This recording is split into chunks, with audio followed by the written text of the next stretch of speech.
Chapter 1187. Qin Shiliang nodded and stood up. He waved his hand and called the head of the workshop to come over and whispered the relevant matters to him. At this time, a tall and strong young man walked out of the group of odd job workers and walked towards them. Soon he was stopped by two white horse riders. The cold sword in his hand was half an inch away from the scabbard, and his killing intent was very strong. Su Fengnian glanced at the youth and realized that he was actually an acquaintance of his. Back then he had entered the land of the refugees by himself and encountered a lot of twists and turns outside the village outside of Azure Sky City. The refugees were so greedy that they forgot about their lives and wanted to rob horses and carry swords to make a fortune. This youth who was proficient in spear techniques was one of them. He had the unique aura of a refugee. If Su Fengnian remembered correctly, this youth had a little sister who was as thin as a matchstick. It was because of her that Su Fengnian didn't kill them and even gave the siblings a bag of broken silver. Su Fengnian said, "Let him come over." The young man, who was hot-blooded and wanted to go forward, was already very scared when he met the white horse riders. He had always remembered the superb martial arts of the handsome ranger. He was grateful that the ranger did not kill him and gave him the silver. Now that the silver had been pierced by the young man, he put it on a rope and hung it around his sister's neck. His sister liked it very much. When the young man learned that this person was the prince who controlled the life and death of all the refugees, he did not think too much. He was afraid that he would never see him again, so he wanted to thank him personally. The young man was embarrassed and uneasy, his footsteps were a bit erratic. When he finally walked 5 or 6 steps away from the young prince, his mind was blank. He did not know what to say. His face was red and he did not even know where to put his hands. Su Fengnian softly smiled and said, "What is your name? I remember that you have a younger sister who is braver than you." The young man finally came back to his senses. He swallowed his saliva and said in a trembling voice, replying to the prince, "This one is called Lu Su. My sister is called Lu Yu." Su Fengnian joked, "You even know how to report back?" The young man secretly pinched his waist, and his mind finally cleared up a little. He smiled shyly and said, "I learned it from the workers. When they talk to the city overseer they all say the same thing." Qin Shiliang smiled and explained to Su Fengnian, "Lu Yu wanted to go to the border and join the army. I saw that he was too young so I didn't agree.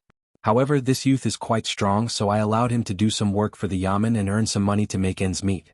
His hands and feet are nimble and he is also smart. He can already recognize more than 100 words. Every day when he is free he will use a branch to write on the ground. In fact, this youth and his sister originally only had surnames and no names. They were just casual nicknames. Lu Yu and Lu Yu were actually given by him." Su Fengnian looked at the youth and asked with a smile, "You went to the border to join the army. If you die, what will happen to your sister? Why didn't you join the Lingzhou army? At least you don't have to fight on the battlefield." The youth replied with a serious face, "The official in charge of recording said that we get a lot of money from the border army and we get money quickly. As long as we go, not only will we get a large amount of money, we will also get a piece of land in Lingzhou. Then again, didn't they say that one of our Beiliang soldiers could fight 3 or 4 of their northern barbarians? I might not die if I go to the border. If I can use my spear to kill a few northern barbarians and become a sergeant or something, then my sister won't have to worry about food and clothing for the rest of her life. She might even have her dowry." The youth seemed to have remembered something and quickly said, "Reporting to your highness." Su Fengnian laughed loudly. After thinking about it, he said, "All right, I will allow you to join the army in Yuzhou. Your spear techniques are not bad, I have experienced it before. Once you learn how to ride a horse, I will have Huangfu promote you to be a sergeant. I will help you and your sister find a good family in Lingzhou to live in." The youth bargained, "Your highness, my sister still has to be surnamed Lu, is that all right?" Su Fengnian nodded and then joked, "Why don't you change your surname to Su? How about it? I can promote you to a sergeant right now." The eyes of the Azure Sky Academy's Wei Qingcheng and his entourage turned green. What the F***ck, this was a huge meat pie that had fallen from the heavens. Although it wasn't as popular as it was during the spring and autumn period, to be bestowed a surname by an emperor or a vassal was still a great honor for these heroes. Great General Su Shao had been in the military for over 40 years and the number of times he had been bestowed surnames could be counted on one hand.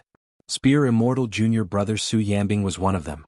However, he did not expect that the youth would be stunned for a moment before shaking his head and saying, "I haven't killed the northern barbarians yet, how can I be a sergeant? Also, if my parents knew that my sister and I changed our surnames, they would beat me to death in my dreams." Wei Qingqing almost wanted to hang this brat up and beat him up. If your parents knew that you rejected the king of Beiliang's good intentions, they would really beat you to death in your dreams. Su Fengnian smiled and said, that's fine. Anyway, after you go to Yuzhou, go find a general called Huang Fuxi and tell him that I told you to join the army. The youth timidly asked, aren't we going to Liangzhou? I heard that the soldiers there get better pay and the land they get is better. Su Fengnian did not know whether to laugh or cry and said, Liangzhou is about to start a war. Your spear techniques are not bad, but you haven't familiarized yourself with battle formations. No matter how good your skills are, you won't be able to fight against the northern barbarians' charge. The youth seemed to understand and made an "oh" sound. Those villagers who had heard that the king of Beiliang was coming personally returned. They watched with great interest as this extremely daring child spoke in front of the prince. They were somewhat envious. How much luck did this kid have in his previous life to be able to speak with the prince?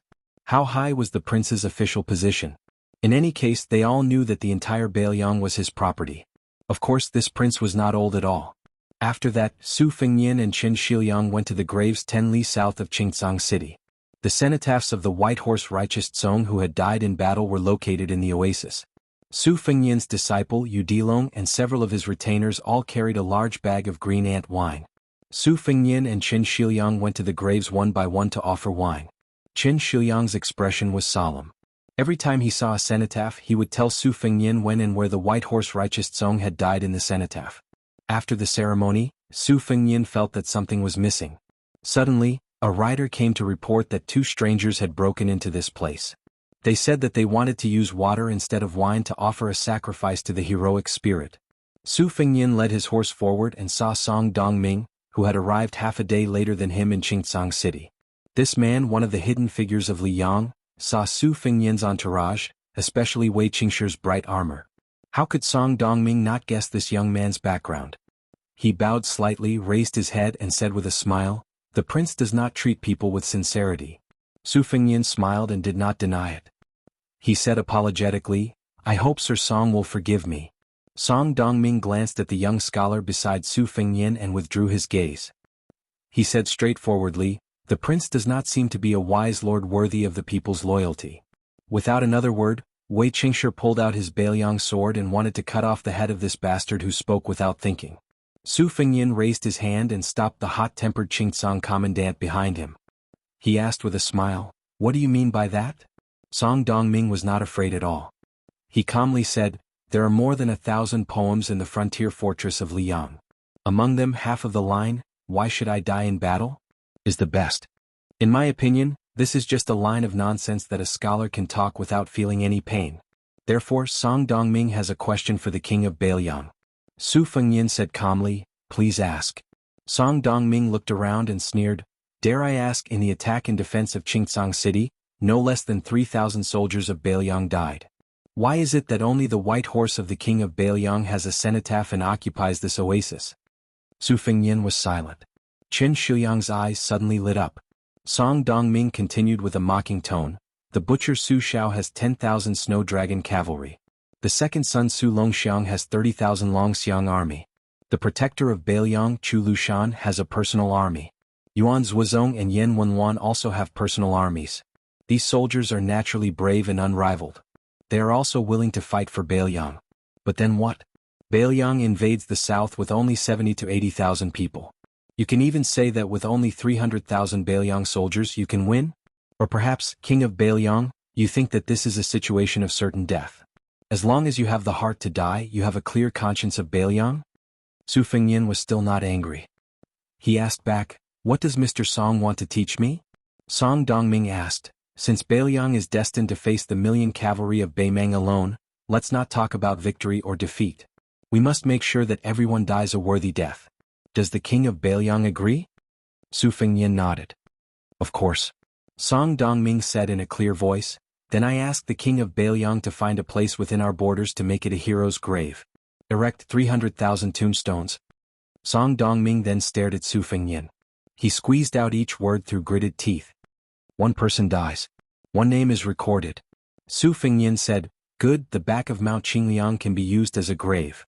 Song Dongming asked again, among the 300,000, is there a tombstone for you, Su Fengnian? Su Fengnian said without hesitation, yes there is. First, write down the name Su Fengyan of Beiliang just like all the other Beiliang soldiers. Now just record the time and place of birth. After death, add the time and place of death. Song Dongming looked into Su Fengyan's eyes. After a long time, he bowed solemnly and said in a low voice, Song Dongming is willing to be a subject of Beiliang. I am willing to give advice to the king of Beiliang. Su Fengyan smiled. Good. When Song Dongming straightened his back and raised his head, Su Fengyan walked to the side of this dear Song disciple.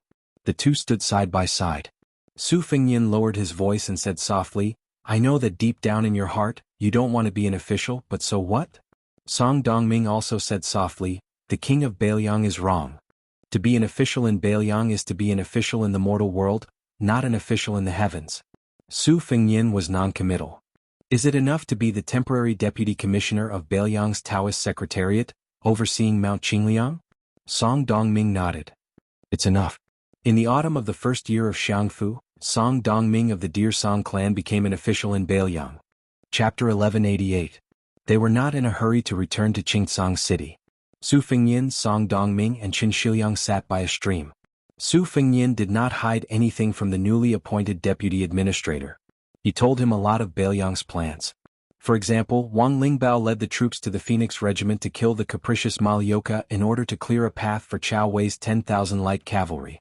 It could even be said that the temporary expansion of the Longxiang army before the war was also to ambush these 10,000 cavalry. The main force of the Phoenix Regiment was a secret deal between Beiliang and the 6 Pearl Bodhisattva of Mount Lantua. After listening, Song Dongming did not talk about the details. Instead, he picked up some stones and placed them on the ground. He muttered to himself, currently there are 3 battlefields. Chu Lushan is in charge of the main battlefront north of Liangzhou. The pass, military town and Wubao Relay Road are all perfect. It is not an exaggeration to say that they are impregnable. To the north of Yuzhou, Beiliang has a natural advantage. It is easy to defend but difficult to attack. It is unlikely that Beiliang will attack Yuzhou in the early stages. However, Liuzhou is vast and has very few ups and downs. The terrain is like a flat plain, which is good for cavalry. We don't have any big cities or towns to rely on. Beiliang has the advantage in terms of overall military strength. They don't need to use schemes to mobilize their troops. If they choose this route to go south, they will bypass Yuliang and Liangzhou. The only thing they need to guard against is that their supply line will be cut off by the Su family's cavalry stationed in the northwest of Liangzhou. This will test the sneak attack and counterattack skills of both sides. Su Fengyan glanced at Qin Shiliang. The latter slowly said, if Beiliang wants to successfully go south into Shu, regardless of whether Beiliang set up Liuzhou as a refugee land, they will try to open a gap here. Otherwise, even if they have 1,000,000 troops, they will not be able to afford to attack the defense line in the north of Yuliang. After all, our Beiliang army, whether cavalry or infantry, are very good at fighting. Moreover, the cavalry can defend the city if they dismount, but they can also take the initiative to attack if they mount. This is the real headache for Beimang. General has long built large granaries and arsenals in the most important cities and fortresses on the front lines to prepare for a long war. Qin Shiliang paused and smiled, but in fact our Beiliang army has never thought that only defending the city is the best strategy. This point has been passed down from General and Li Yishan to Yan Wenwan, Chu Lushan, Yuan Zuozong and all the other young generals. They have all come to a clear consensus.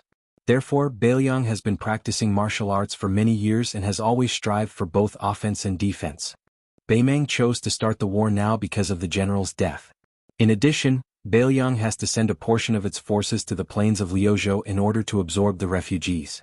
First, Beimang's Western Front faction finally feels that there is an opportunity.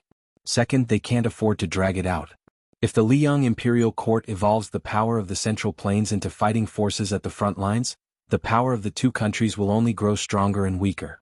Beimang will have even less of a chance to fight. It can be said that choosing Liuzhou as the location of the war is the entry point that Beimang thinks it can benefit from. It is also a very proactive choice by Beiliang. This is not because Beiliang is arrogant but because they are confident. Especially confident that our cavalry will fight at their doorstep. Song Dongming smiled knowingly and nodded. Beiliang's military is actually like a well-cultivated field, waiting for the harvest. As the deputy administrator who has not yet received his official robe, I will not add feet to a snake. Compared to Beiliang, Beimang can be said to be a big family with a lot of resources. However, it is inevitable that there will be storms in a house with many branches.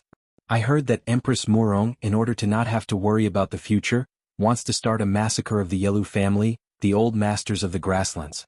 Many of the masters of the grasslands who are not willing to go down south to attack Bailiang have become lambs waiting to be slaughtered.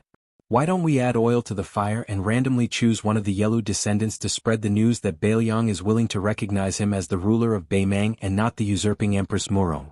This kind of thing will definitely not be able to hurt Beimang, but it will be able to annoy them a little. In the end, it is a good thing. Song Dongming stopped here and smiled. Bailiang most likely has a backup plan for this, right? Su Fengyan smiled and nodded. Song Dongming continued, as for the specific war plans, Song Dongming will not interrupt. Bailiang is an expert in war, and they have many generals who are familiar with military matters. When professionals do things, I, as an outsider, will just watch the show.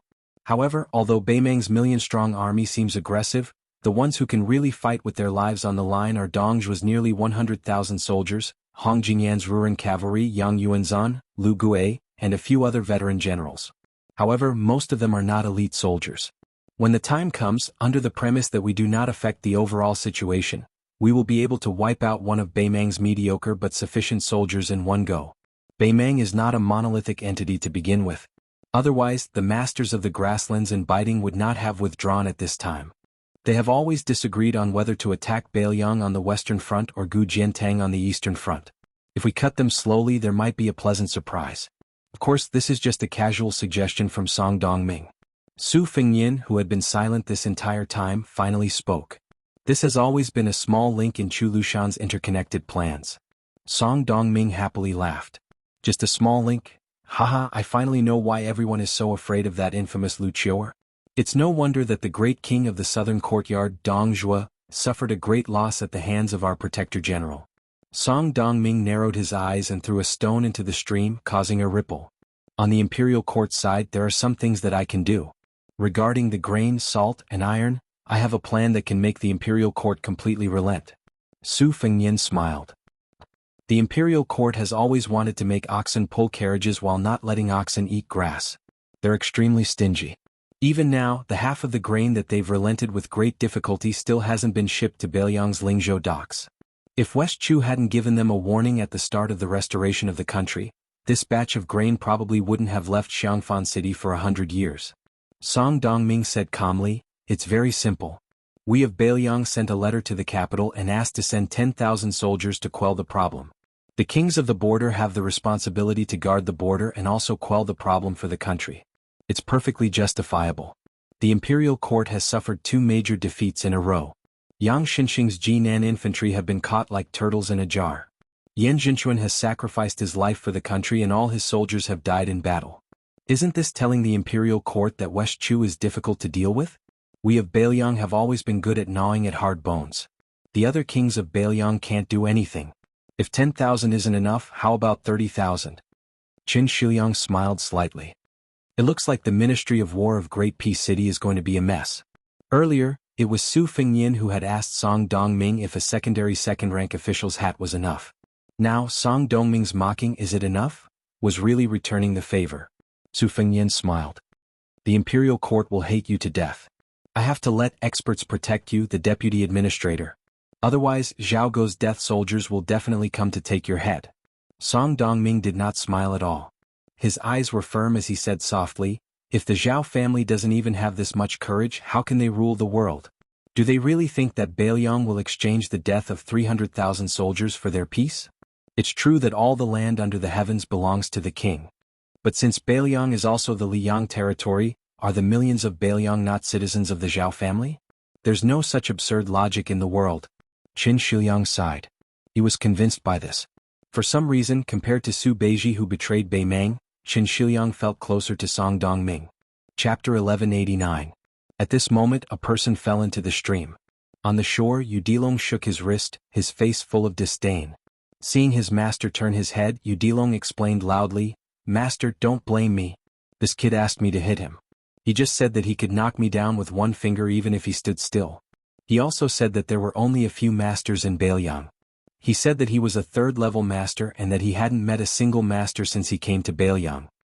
Udilong glanced at the drenched chicken in the stream and said disdainfully, "What third-level master? He made me use half of my strength to throw that punch.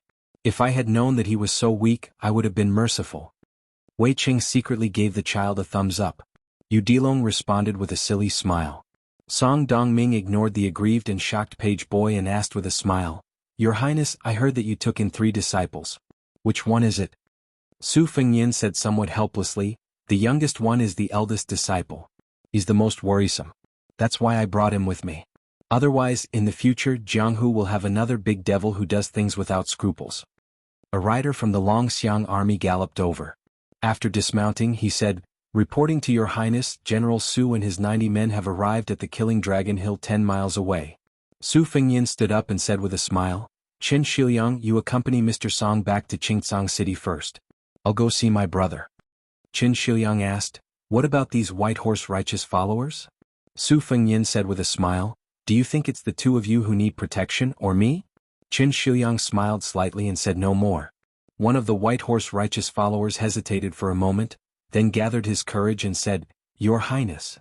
Su Fengyin was somewhat puzzled, but he calmly said, "If you have something to say, just say it." The White Horse took a deep breath. There was still a childishness on his young face that had not been completely blown away by the wind and sand of the frontier fortress. He lowered his eyes slightly and said softly, "Qi Huayan is the one who died in the Children's Alley in Qingcang City. At that time, I was seriously injured and was sitting against the wall waiting for death. It was he who blocked a dozen machetes from the horse gang for me. He didn't leave any words before he died. But I feel that I should help him tell the prince that he, Qi Huayan, does not regret joining the White Horse militia." His eyes were clear as he smiled and asked, "Your Highness, when will the war begin? I want to join the vanguard battalion." Su Fengyin retorted, "Qi Huayan died in battle. If you, Ding Xian, also died, how many people would remember him?" The White Horse righteous follower whose name was called bit his lips and smiled brightly. "In the future, I will be buried with many generals at the back of Mount Qingliang. I'm not afraid that people will forget." Ding Xian scratched his head and said, "I'm not afraid to be laughed at by the prince. Because of Qi Huayan, I was saved from the pile of corpses in Qingcang City. Even now, I'm still very afraid of death. It's just that Ding Xian's whole family followed the general to Beiliang and has already treated this place as their home. My grandfather said that even if he were to die, he would die in Beiliang. This is the root of our Ding family. My eldest brother is also an official, and my younger brothers are all studying. I only need to go to the border and kill northern barbarians. If I kill one, it'll be a profit." Su Fengyin smiled and said, "It's not your turn to fight for a position in the vanguard battalion. Just be a White Horse righteous follower. When the time comes that you really need to go to battle, not to mention other things, our graves can still be neighbors." Ding Xian opened his mouth wide, not knowing what to say. The next moment, the young vassal lord's figure flashed and disappeared. Everyone only felt a cool breeze on their faces. Even the page boy who just walked out of the stream widened his eyes. No wonder he was the most powerful person in the world who made the old monster Wang of the martial emperor city unable to return. Song Dongming suddenly remembered something. When they met earlier, the king of Beiliang changed his name to Su Qi. The word strange. It was not a good word to use in a name. People with strange fate were always described in history books as those who died young and never reached the top. For example, Yi Baikue of the spring and autumn period, not only did he not help Dechu to conquer the world, but he also died for his country. Another example was Luo Gongming, who was recognized as the most powerful person in the Defeng dynasty 400 years ago but did not become a general until his death. He was also said to have a strange fate. Qin Shiliang said softly, 300,000 tablets, I'm afraid it will stretch for dozens of miles from the back mountain of the prince's mansion. It's a huge project and the war is imminent. Mr. Song, won't we be suspected of running our legs while the civil officials only move their mouths? Song Dongming said calmly, don't worry, we won't need to use any of the prince's mansion's money, and it won't affect the soldiers' pay at the border. There will be countless families whose children are fighting at the border who will contribute money and effort. If anyone dares to escape, I, as the newly appointed deputy administrator, will burn the first fire on their heads.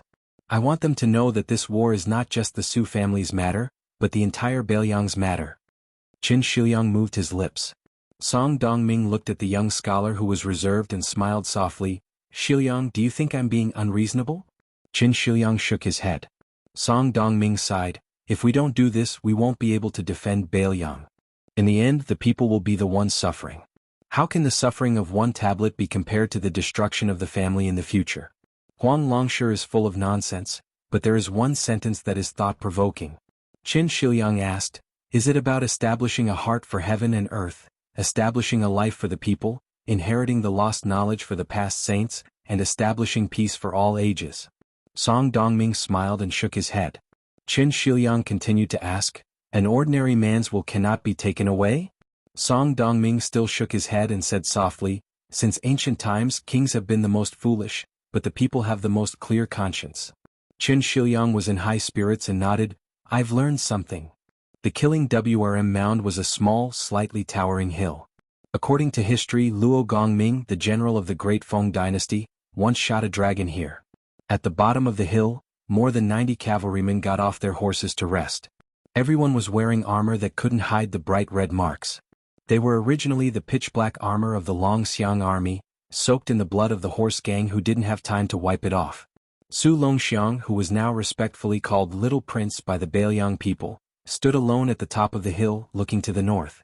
Ever since he led the Dragon Elephant Cavalry and crushed the 3 military towns of the Gentleman's Hall, Beiliang people said that the general's second son had been enlightened and that he had been possessed by a deity since he was a child.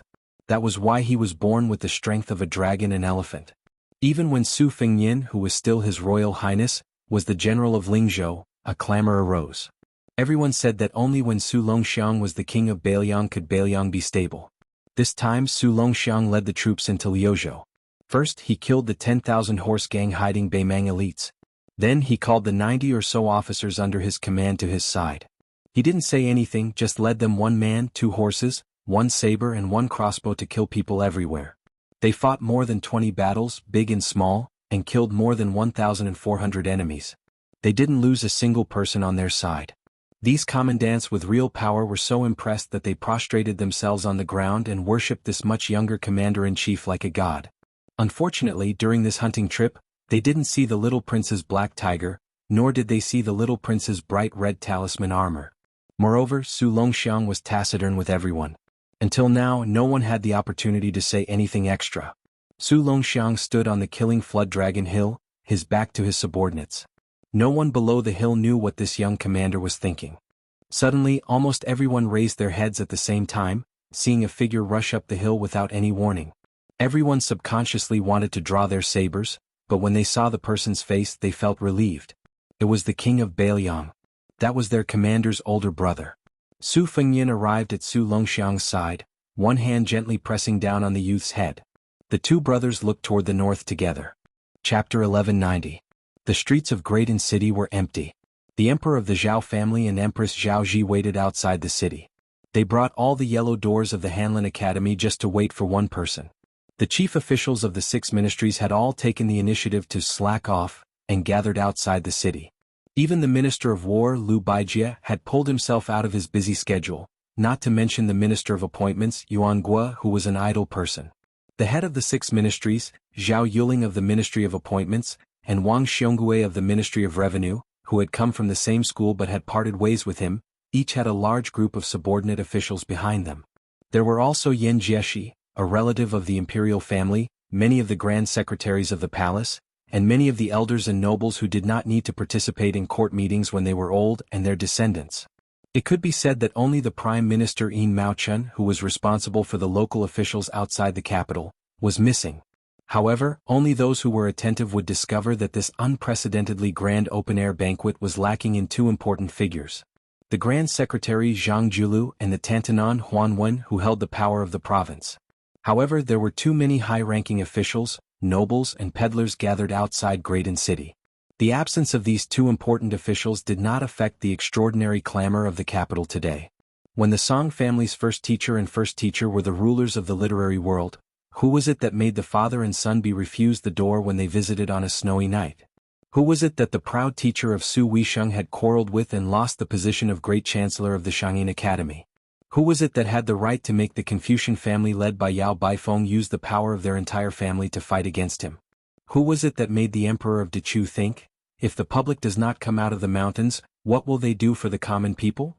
At the end of the spring and autumn period, who was it that walked out alone in the face of the pressure of the Su family's 10,000 cavalry and made the butcher take a detour with just a few words? This was the important figure who was recognized by the entire court as the most knowledgeable person in the world. He was the current Grand Chancellor of Shangyin Academy, Qianglong. 50 miles away from Great Peace City, there was a group of strange travelers on a slightly remote official road. The oldest one had a head of sparse white hair. He was short and travel-worn and carried an old bamboo bookcase. A man in his 30s was carrying a green-robed girl on his back. The three of them met on their way north to Great Peace City.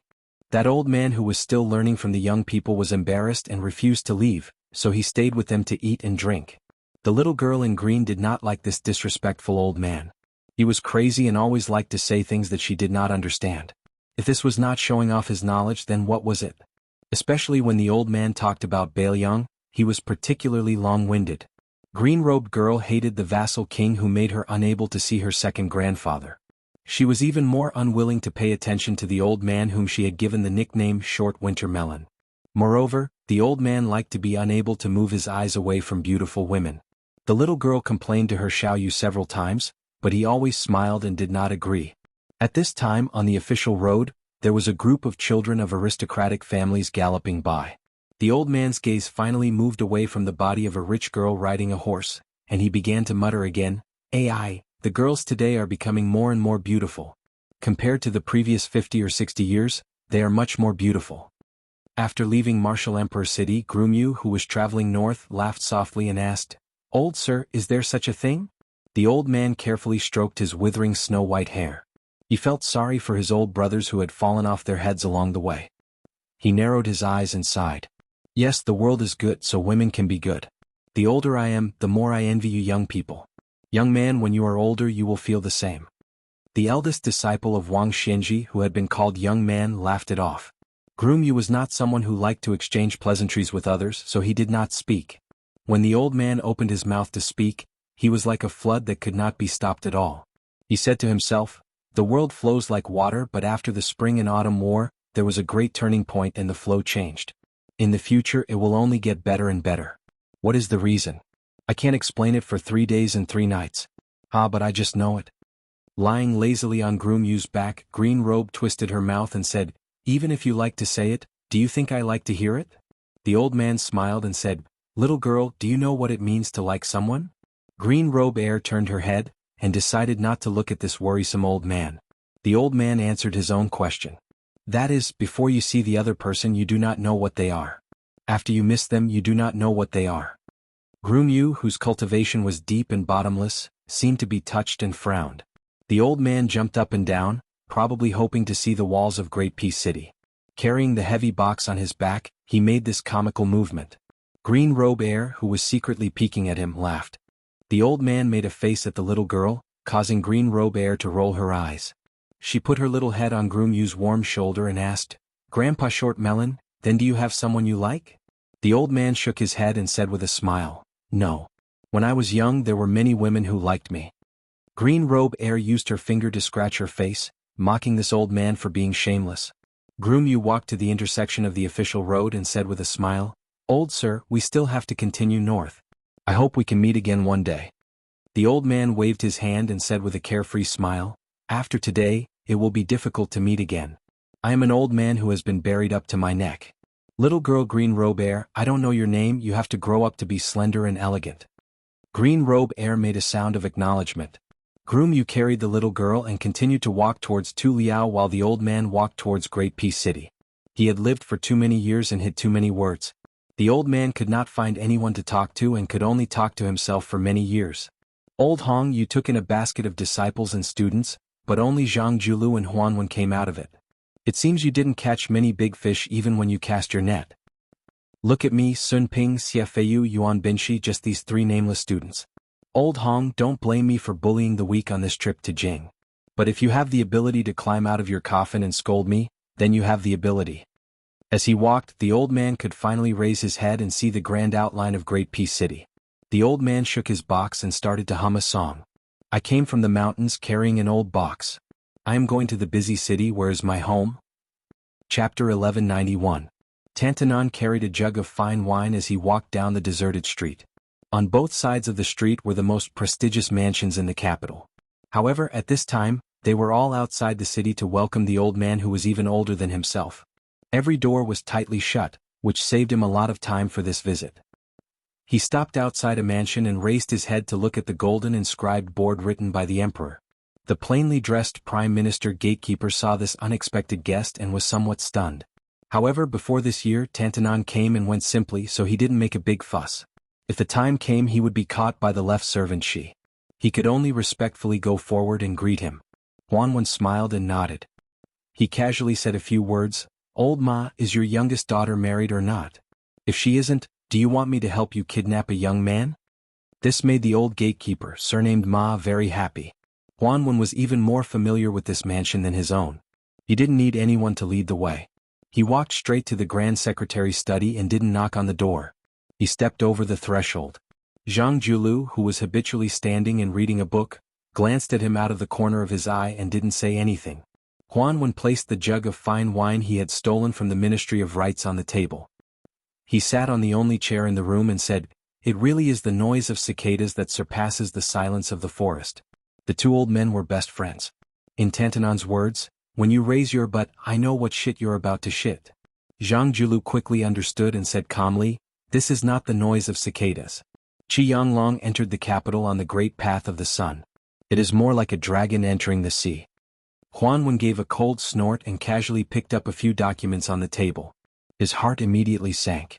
You really want to make a big move on the water transport that the northern nobles single-handedly control and the salt policy that the new nobles in the capital see as their lifeblood? In addition, a few days ago, you proposed in court that the left and right assistant ministers of the Ministry of War patrol the border on a regular basis.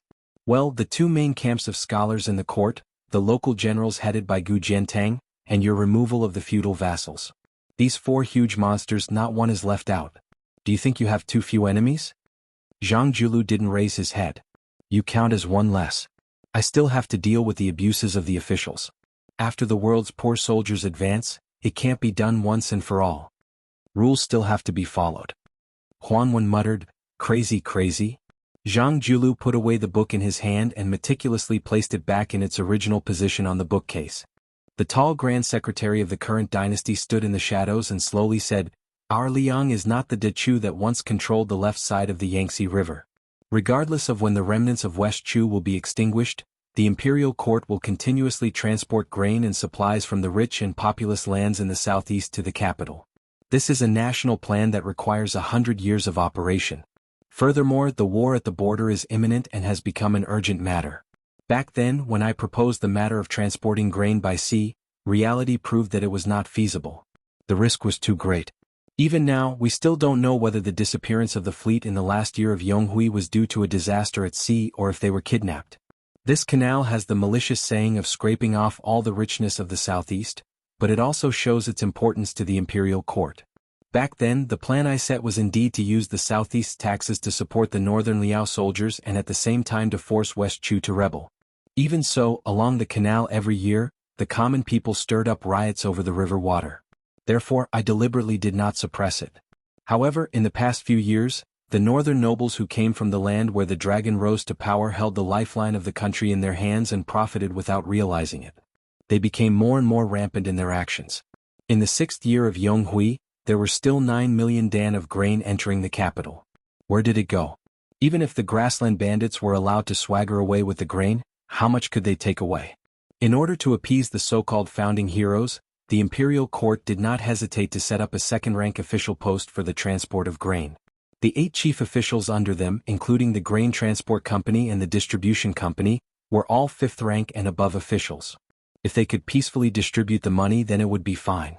However, now that West Chu had reclaimed the country, they actually dared to use the so-called ancestral system to forcefully reject the order of the Minister of War, Liu Baijie, to deploy troops.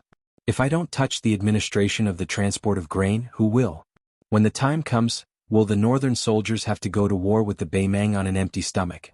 Will the soldiers who are going to die for the country eat grain to fill their stomachs and still have to look at other people's faces? Or even beg the transport officials who don't care about the Ministry of Revenue? Huanwen sighed and shook the memorial in his hand. Then this salt administration? Who doesn't earn money? It was originally a fat piece of meat that was eaten by outsiders from the imperial court. Do you have to go to the tiger's den to pull teeth? Jianghu laughed coldly. Stagnant water stinks, living water is clear. The right to issue the salt seal has been in their hands for more than a decade and earned more money than their descendants can spend in 10 lifetimes. Is the imperial court's reward not generous enough? Great military service should be rewarded to the end. It's time to change the banker and make a lot of money. Huanwen asked, you plan to give it to the Jiangnan aristocratic families who boast of their clean sleeves and carry the bright moon on their shoulders. Zhang Julu said with a nod, if they don't do this, how could they wholeheartedly work for the court? Otherwise, even if the court fought with West Chu for several dozen years, they would still be able to leisurely enjoy their several dozen years of romance. The rich families have always been like this. There are only two things that can make them lower their heads, an official's hat and a money bag. Huanwen wanted to say something but hesitated. If it were in the past, he could pick out any matter and discuss it day and night with Bai Yan until they confirmed that there was no great harm to the people's livelihood. Then they worked together to implement national policies, like slowly unblocking the meridians of the entire empire.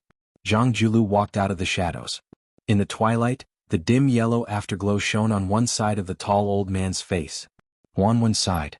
Zhang Julu asked, I heard that you had a bad cough a while ago? Huanwen glared at him and said, who do you think will die faster between a minor illness and a person who doesn't know how to control himself? Zhang Julu dismissed it with a laugh. Huanwen hesitated and was about to speak when Zhang Julu smiled and said, that young man from Beiliang who is under your tutelage, I will give him an evaluation of, too much ingenuity but not enough power, can be used, but can't be put to great use. That will guarantee him a few years of stability. Huanwen looked deeply at his old friend and then silently walked out of the study.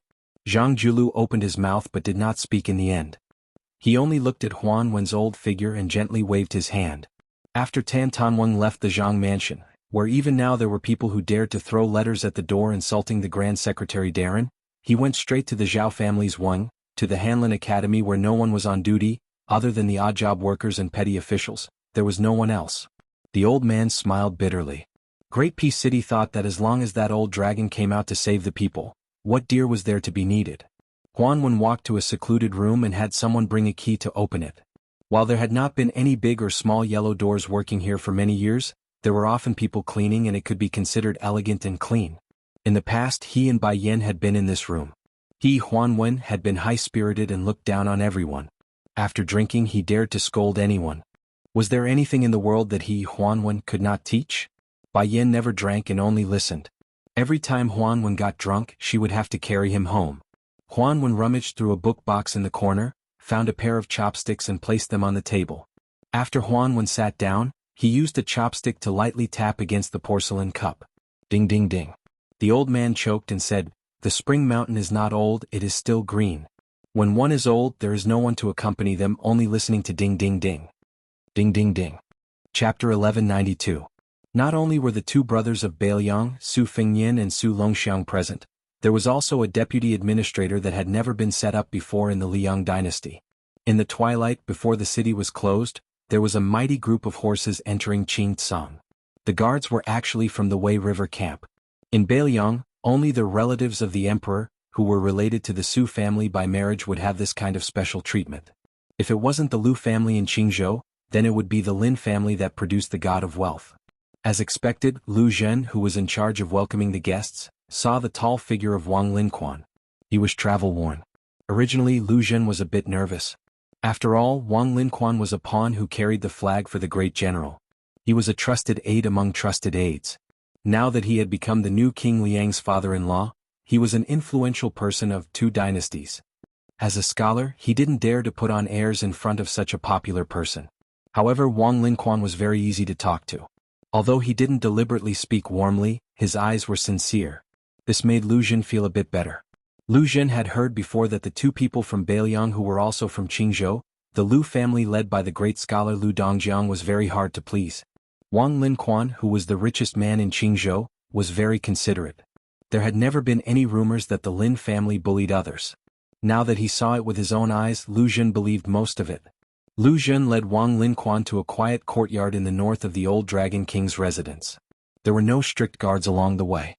Wang Linquan, who had sharp eyes, felt a bit of a knot in his heart. He felt that the provincial governor Yang Guangdou was too careless. However, he quickly felt relieved. In today's world, how many masters dared to show off their martial arts in front of the king of Beiliang?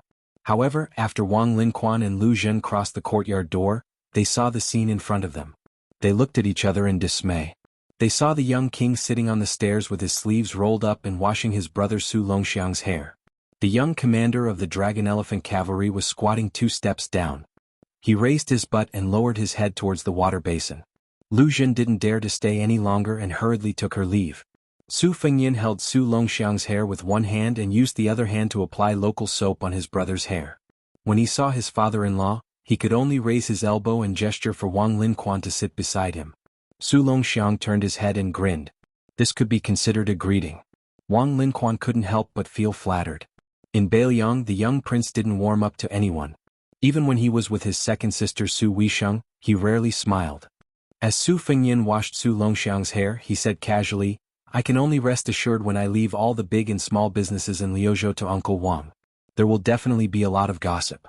Some people will say that I appoint people by favoritism, that I only care about the Su family's money and ignore Beiliang's great achievements. Otherwise, even if I don't avoid family, why would I only use the Wang family and ignore the talented Lu family? Others may not be able to see the twists and turns in this matter, but your Uncle Wang must be well aware. Ever since the death of Lu Feiqi of the Pillar State, Lu Feiqi of the Lu family, Lu Dongjiang is temporarily unable to support the Lu family. Our master Lu, after his death, first sought an official position for the Lu family's children. After being rejected by his daughter, Lu Qingyan, he has now begun to compete with others for the position of the leader of Beiliang's literary scene. He hasn't been idle for a moment. I can't say anything and can only let him do as he pleases. As long as he doesn't cross the line, there will always be a place for the Lu family at the New Year's Eve dinner on Mount Qingliang." Wang Linquan sighed and didn't say anything else. Although the Su family and the Lu family were grasshoppers on the same rope, sharing honor and disgrace, it was difficult for an honest official to resolve family disputes. The Lu family didn't look far ahead, and Wang Linquan couldn't run to Lu family and criticize them in front of Lu Dongjiang. Moreover, the entire Lu family was filled with scholars, each more arrogant than the other. They would never take a merchant like him seriously. Because of their daughters, the Lu family and the Wang family were on equal footing in Beiliang. The Wang family didn't think much of it, but the Lu family, which had been officials for generations, was something they felt ashamed of. Su Fengyin helped his younger brother dry his hair. He raised his head to look at the uneasy Wang Linquan and asked with a smile, "What's wrong, Uncle Wang? Don't you recognize me?" Wang Linquan smiled bitterly and said softly, "Wang Yi, my daughter Chu Dong has never understood the ways of the world. Now she has run to the academy to cause trouble. It is really improper. Wang Yi, when it is time to scold and hit her, please don't be lenient." Su Fengyin joked, "I can't bear to do that. I don't know how other people get married, but the Su family has never had a rule of hiding a woman at home. Uncle Wang, you have seen my mother. Does Su Xiao dare?" Wang Linquan laughed brightly and said, "Wang Yi is joking. Wang Fei is a rare woman in the world. My daughter doesn't dare to be mentioned in the same breath as Wang Fei. The general respects Wang Fei, and that is because Wang Fei deserves it." Su Fengyin raised his sleeve to carelessly wipe his face and asked, "Uncle Wang, do you want to talk about Su Xiao's past? When he talks with me and Huangman, he always likes to talk about his heroic deeds. Every time I ask about those famous defeats, he always avoids talking about them." Chapter 1193. Wang Linquan nodded and was lost in thought for a moment. He was probably reminiscing about the past. Once he was immersed in it, he couldn't extricate himself. Most old people were like this. Reminiscing about the past was like flipping open a yellowed old book and reading old stories. Wang Linquan sat on the steps and looked at the empty courtyard. He began to talk about the bloody battles that almost caused the Su family's army to fall and never get back up again. The opponents that made Su Xiao suffer in the battlefield were no longer of interest, and most of the official history books were not written about. Among them, there were 2 generals from the old Liang dynasty who joined forces to set a trap for Su Xiao. Wang Linquan said that it was a close-quarters battle in the rain. Su Xiao was only a military officer at the time. He led 600 elite soldiers into the city. In the end, he was faced with 3,000 foot soldiers. In the end, only 46 people, including Su Xiao, managed to escape from the city. This was nothing. The 2 generals took the heads of the Su family soldiers as rebels and reported it to the imperial court to receive military merit. The imperial court allowed it. Su Xiao led his private army to flatten the 2 vassal towns that nominally submitted to the Zhao family. When Su Xiao was at his poorest, he was no different from a vagrant bandit. The imperial court didn't pay him, so the local officials saw him as an enemy and could only rob. However, they did their best not to hurt people. After taking their belongings, they would secretly record their names. After Su Zhao's meteoric rise, the families whose belongings and provisions were robbed by the Su family soldiers all received a generous reward. Among them was the Chishui commandery's Lu family, which almost made it into the legend of the seductive minister. Back then, Su Xiao only robbed them of 200 taels worth of goods. To the Lu family it didn't matter. If Su Xiao hadn't spoken, the Lu family would have been annihilated if they made it into the legend of the seductive minister. As Wang Linquan spoke, his eyes turned red. He smiled and said, "I remember when we decided to attack West Chu, there were many people in the army who disagreed with the imperial court's arrangement of troops. They all felt that if we were to attack West Chu, which was led by Yi Baikue, there was no way we could fight this battle. Our Su family army had fought for so many years. There was no reason for us to be at the forefront and die. At that time, there were a few old generals who had already been conferred titles who were the fiercest. At that time, people's hearts were wavering and the army's morale was unstable. Su Xiao talked to them once. At that time I was the general's personal guard and was guarding the camp. I remember it very clearly. The argument was very fierce. In any case, after that, most of these generals returned to Great Peace City. There weren't many left. Afterwards, Commander Chu, Commander Yuan, Yan Wenwan, and Wei Taizhan, who were still young and strong at the time, all received orders and became generals. It wasn't just the imperial court that didn't think highly of us. In reality, our own people didn't have much confidence either. Fortunately, Commander Chu and Commander Yuan took the lead in a few tough battles and won unbelievable victories. Over the years, Wang Linquan had seen a few old men who had left the Su family army in the vicinity of Qingzhou. In addition, there were many old soldiers of the Su family who had to leave the army because of injuries. I discovered something very interesting. Those who didn't contribute much but clearly received benefits didn't know how to be grateful. They liked to often speak ill of Bailiang in a strange manner. On the other hand, those old soldiers who had contributed much but remained nameless didn't ask for anything in return. After so many years, they had always spoken well of the general. Back then their words carried little weight. No one was willing to listen to their long-winded chatter. Su Fengnian nodded. Right now, Bailiang's situation is similar. In truth, the reasoning isn't that complicated. Many people are essentially businessmen. Whatever they do, they pay attention to self-interest. Making friends, becoming officials, marrying their descendants, singing poems, and so on, they all have a ledger in their hearts that they clearly remember. However, these kinds of people are still in the minority. Su Fengnian smiled and said indifferently, because they have never contributed, they don't care. Wang Linquan sighed. I'm relieved that your highness thinks this way. After Su Fengnian helped Su Longxiang wash his hair and tie it up, he stood up and poured out the basin of water. Wang Linquan, the god of wealth, still had a pile of affairs on hand that he needed to decide, so he couldn't stay here any longer. Su Fengnian watched the old man's back as he left the courtyard. He thought to himself that it was time to pick an auspicious day to marry and take in a concubine. Otherwise, if this dragged on, the Wang and Lu families, who were still minding their own business, might end up quarreling with each other. In the end, he, the son-in-law, would still be in trouble. Wang Linquan was kind and benevolent, but it didn't mean that the entire Wang family behind him was simple and honest. Although the Lu family seemed to have caused a lot of trouble in Mount Qingliang, Bailiang had no choice but to rely on this in-law to deal with the scholars in the territory in the future. Su Fengnian stood at the top of the stairs with a wooden basin in his hands. He laughed at himself. They are all businessmen who haggle over every ounce. Su Longxiang stood beside his brother. The young man's mouth already had some stubble. He was still skinny, but he was also much taller. Su Fengnian was just about to talk to Huang Manor about the words that had been accumulated in his heart for many years when the blue and white falcon in the sky dashed down, bringing with it a concise secret letter. There were two pieces of news in the letter.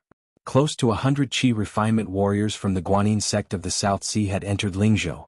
100 Wu family sword tomb cavalry suddenly appeared in the pugilistic world and headed straight for Bailiang. Chapter 1194.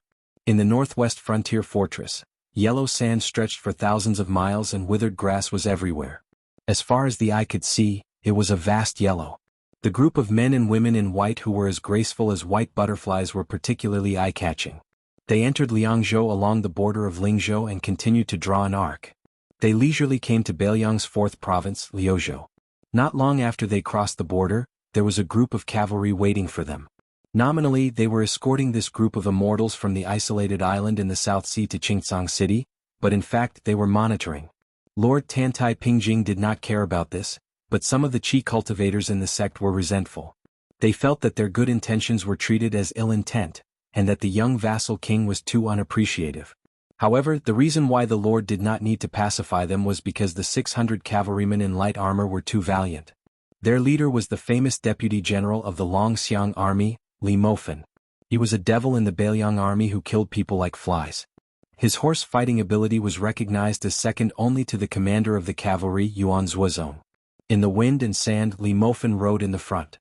In addition to the standard spear, knife and crossbow of the Beiliang cavalry, there were 2 halberd pouches on both sides of the horse, containing no less than 20 short halberds. In addition, there were 2 long swords hanging on his left and right waist. At first glance, it was simply like an armory on horseback. Of course, Li Mofan was not an embroidered pillow. He was one of the top 3 archers in the Beiliang army. His swordsmanship, knife skills and spear skills were all perfect. Su Shao relied on this person very much. He once joked that when Li Mofan married a woman, he would make him the deputy commander, and he could choose any cavalry or infantry army he wanted. The reason why he said this was because Li Mofan had a strange hobby that was not presentable. He was fond of men. The personal guards outside the tent had always been young and handsome soldiers. Su Shao had always turned a blind eye to this. It was really because Li Mofan was too brave and good at fighting. If he was placed in any army in Liang, he would be a pillar of strength who could bear the heavy responsibility of being the leader. When the water was too clear, there would be no fish. The northern Liang army had paid a lot of hidden costs to be able to fight well.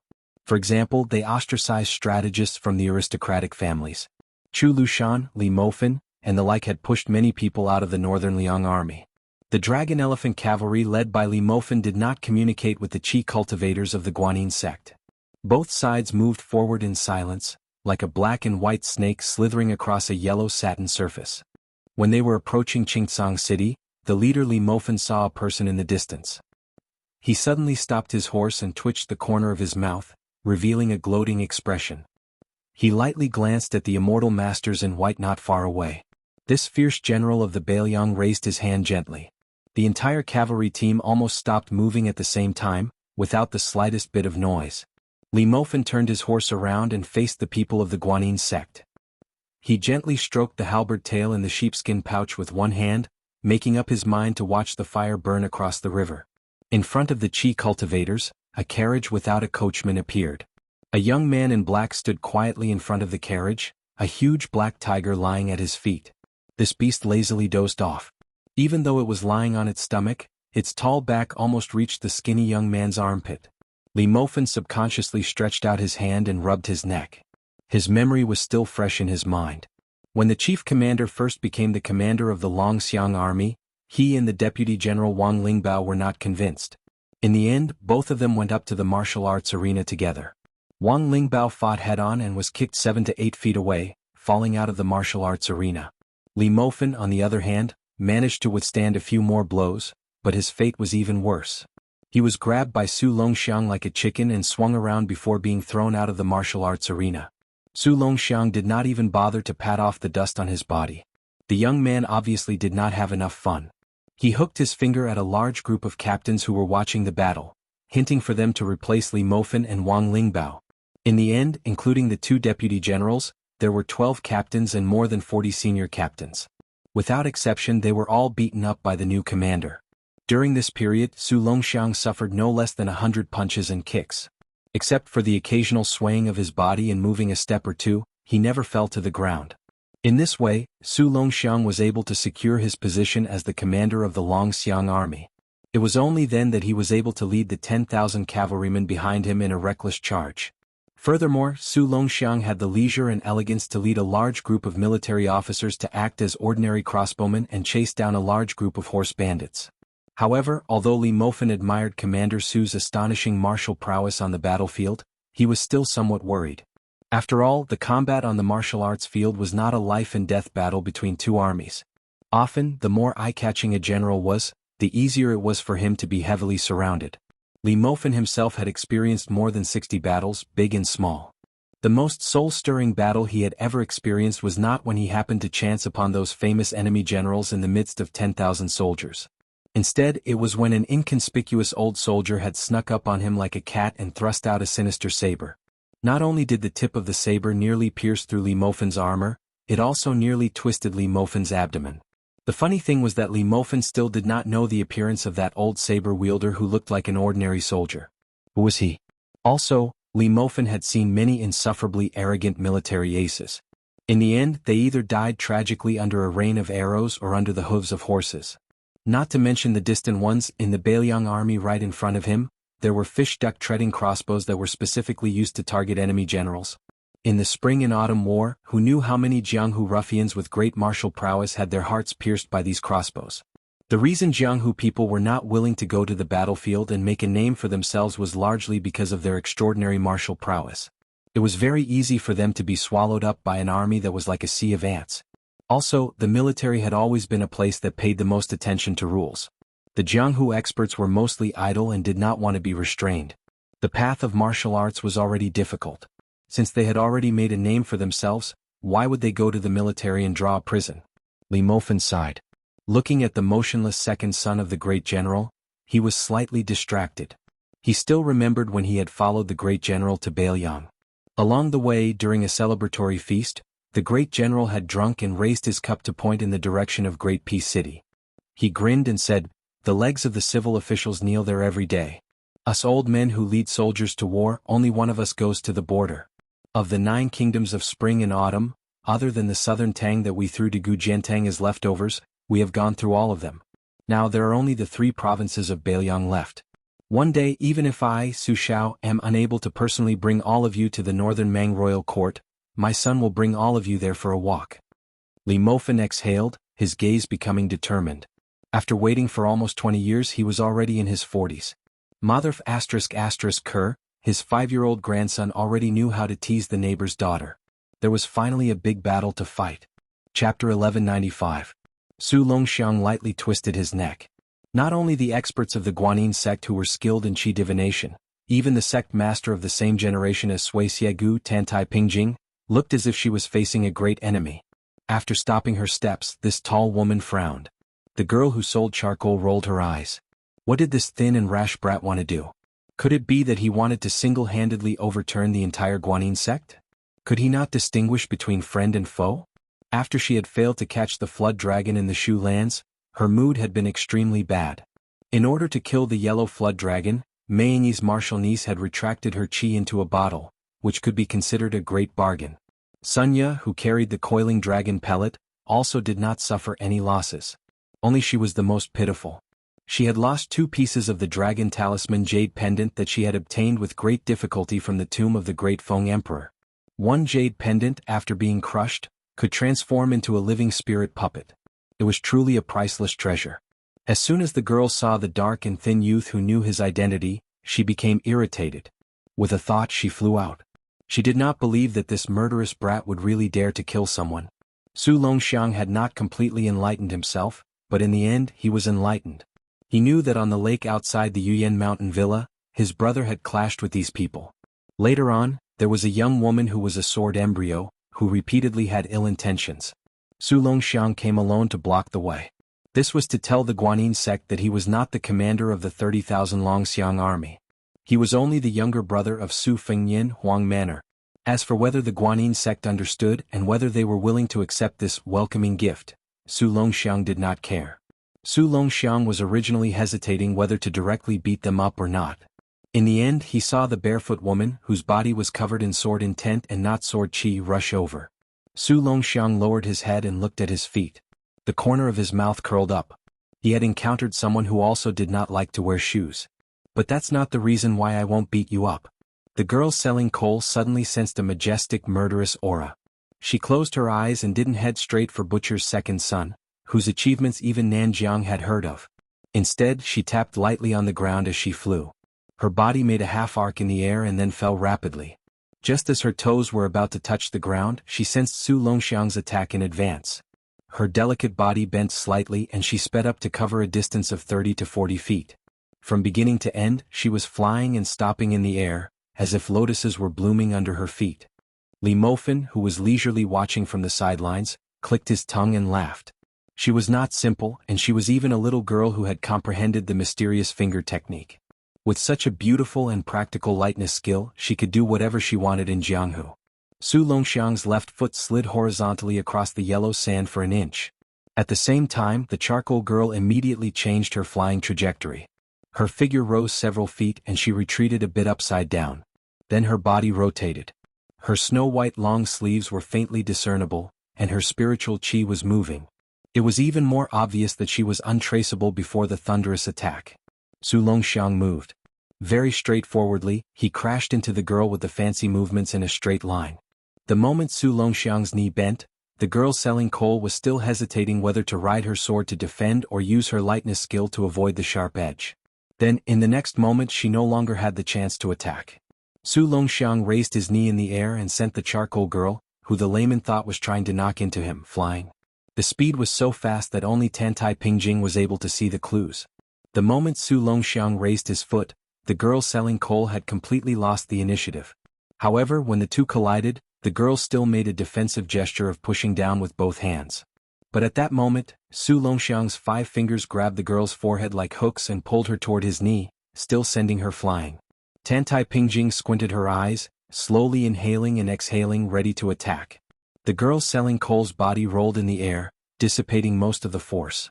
But soon, she was shocked to find that the inconspicuous teenager in black had inexplicably appeared behind her. Next, after the girl selling coal was repelled, she was kicked in the back and fell on the sand with her face flat. A haze appeared between Tantai Pingjing's eyebrows. The lad had several imperceptible pauses when he kicked. It was the superposition of 1-inch strength, which was like rolling thunder. But it was simply against the common sense of martial arts. Ordinary people who practiced martial arts would know the importance of concentrating and doing it in one go. Su Longxiang simply appeared and disappeared unpredictably. After a burst of dizziness, everyone saw this teenager dragging one leg of the girl selling coal, slowly walking toward the hundreds of chi cultivators of the Guanyin sect. The girl selling coal even had the heart to die. It was not that she did not want to resist, but this bastard's kick had destroyed all her chi activity, making it chaotic and uncontrollable. That was not all. Intuition told her that if she dared to drive the flying sword with her talent and swordsmanship, this black and thin teenager would really kill her. Su Longxiang dragged the girl selling coal for a while and seemed to be bored.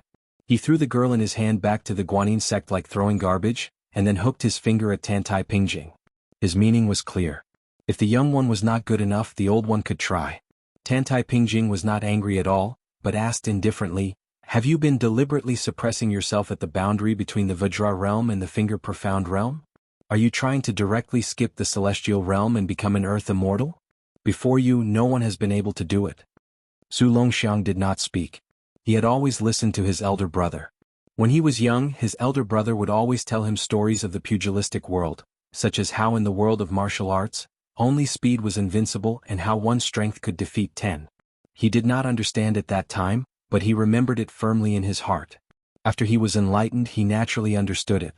Also, his elder brother said that when fighting, one could chat while fighting. If one was to kill, one should not talk about the principles of fighting. The fist was the principle. A rider came to Li Mofen's side and reported the military situation. Li Mofen's expression was strange. He cleared his throat and shouted to Su Longxiang, "Commander, His Highness has spoken. You can fight, but you are not allowed to kill." As Li Mofen spoke, he burst into laughter. "His Highness also said that if you lose, he will punish you." Li Mofen quivered and immediately came to his senses. He said solemnly, "Commander, this general is just passing on His Highness's words. Don't punish me later." The girl selling coal, who was being held in the arms of a sect elder, wanted to cry but had no tears. She wanted to curse out loud. Su Fengyin and Su Longxiang, these two brothers, were not clear-headed. She wanted more than ever to return to the South Sea and never set foot on the Central Plains again. Chapter 1196.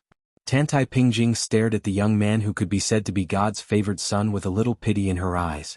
However, when such a tall and eye-catching woman like her took a step forward, not only did the South Sea Chi trainers and the leading Guanyin sect retreat, even Li Mofen did not dare to take it lightly. He raised his arm and made a gesture that all the generals and soldiers in the Bailiang army could understand.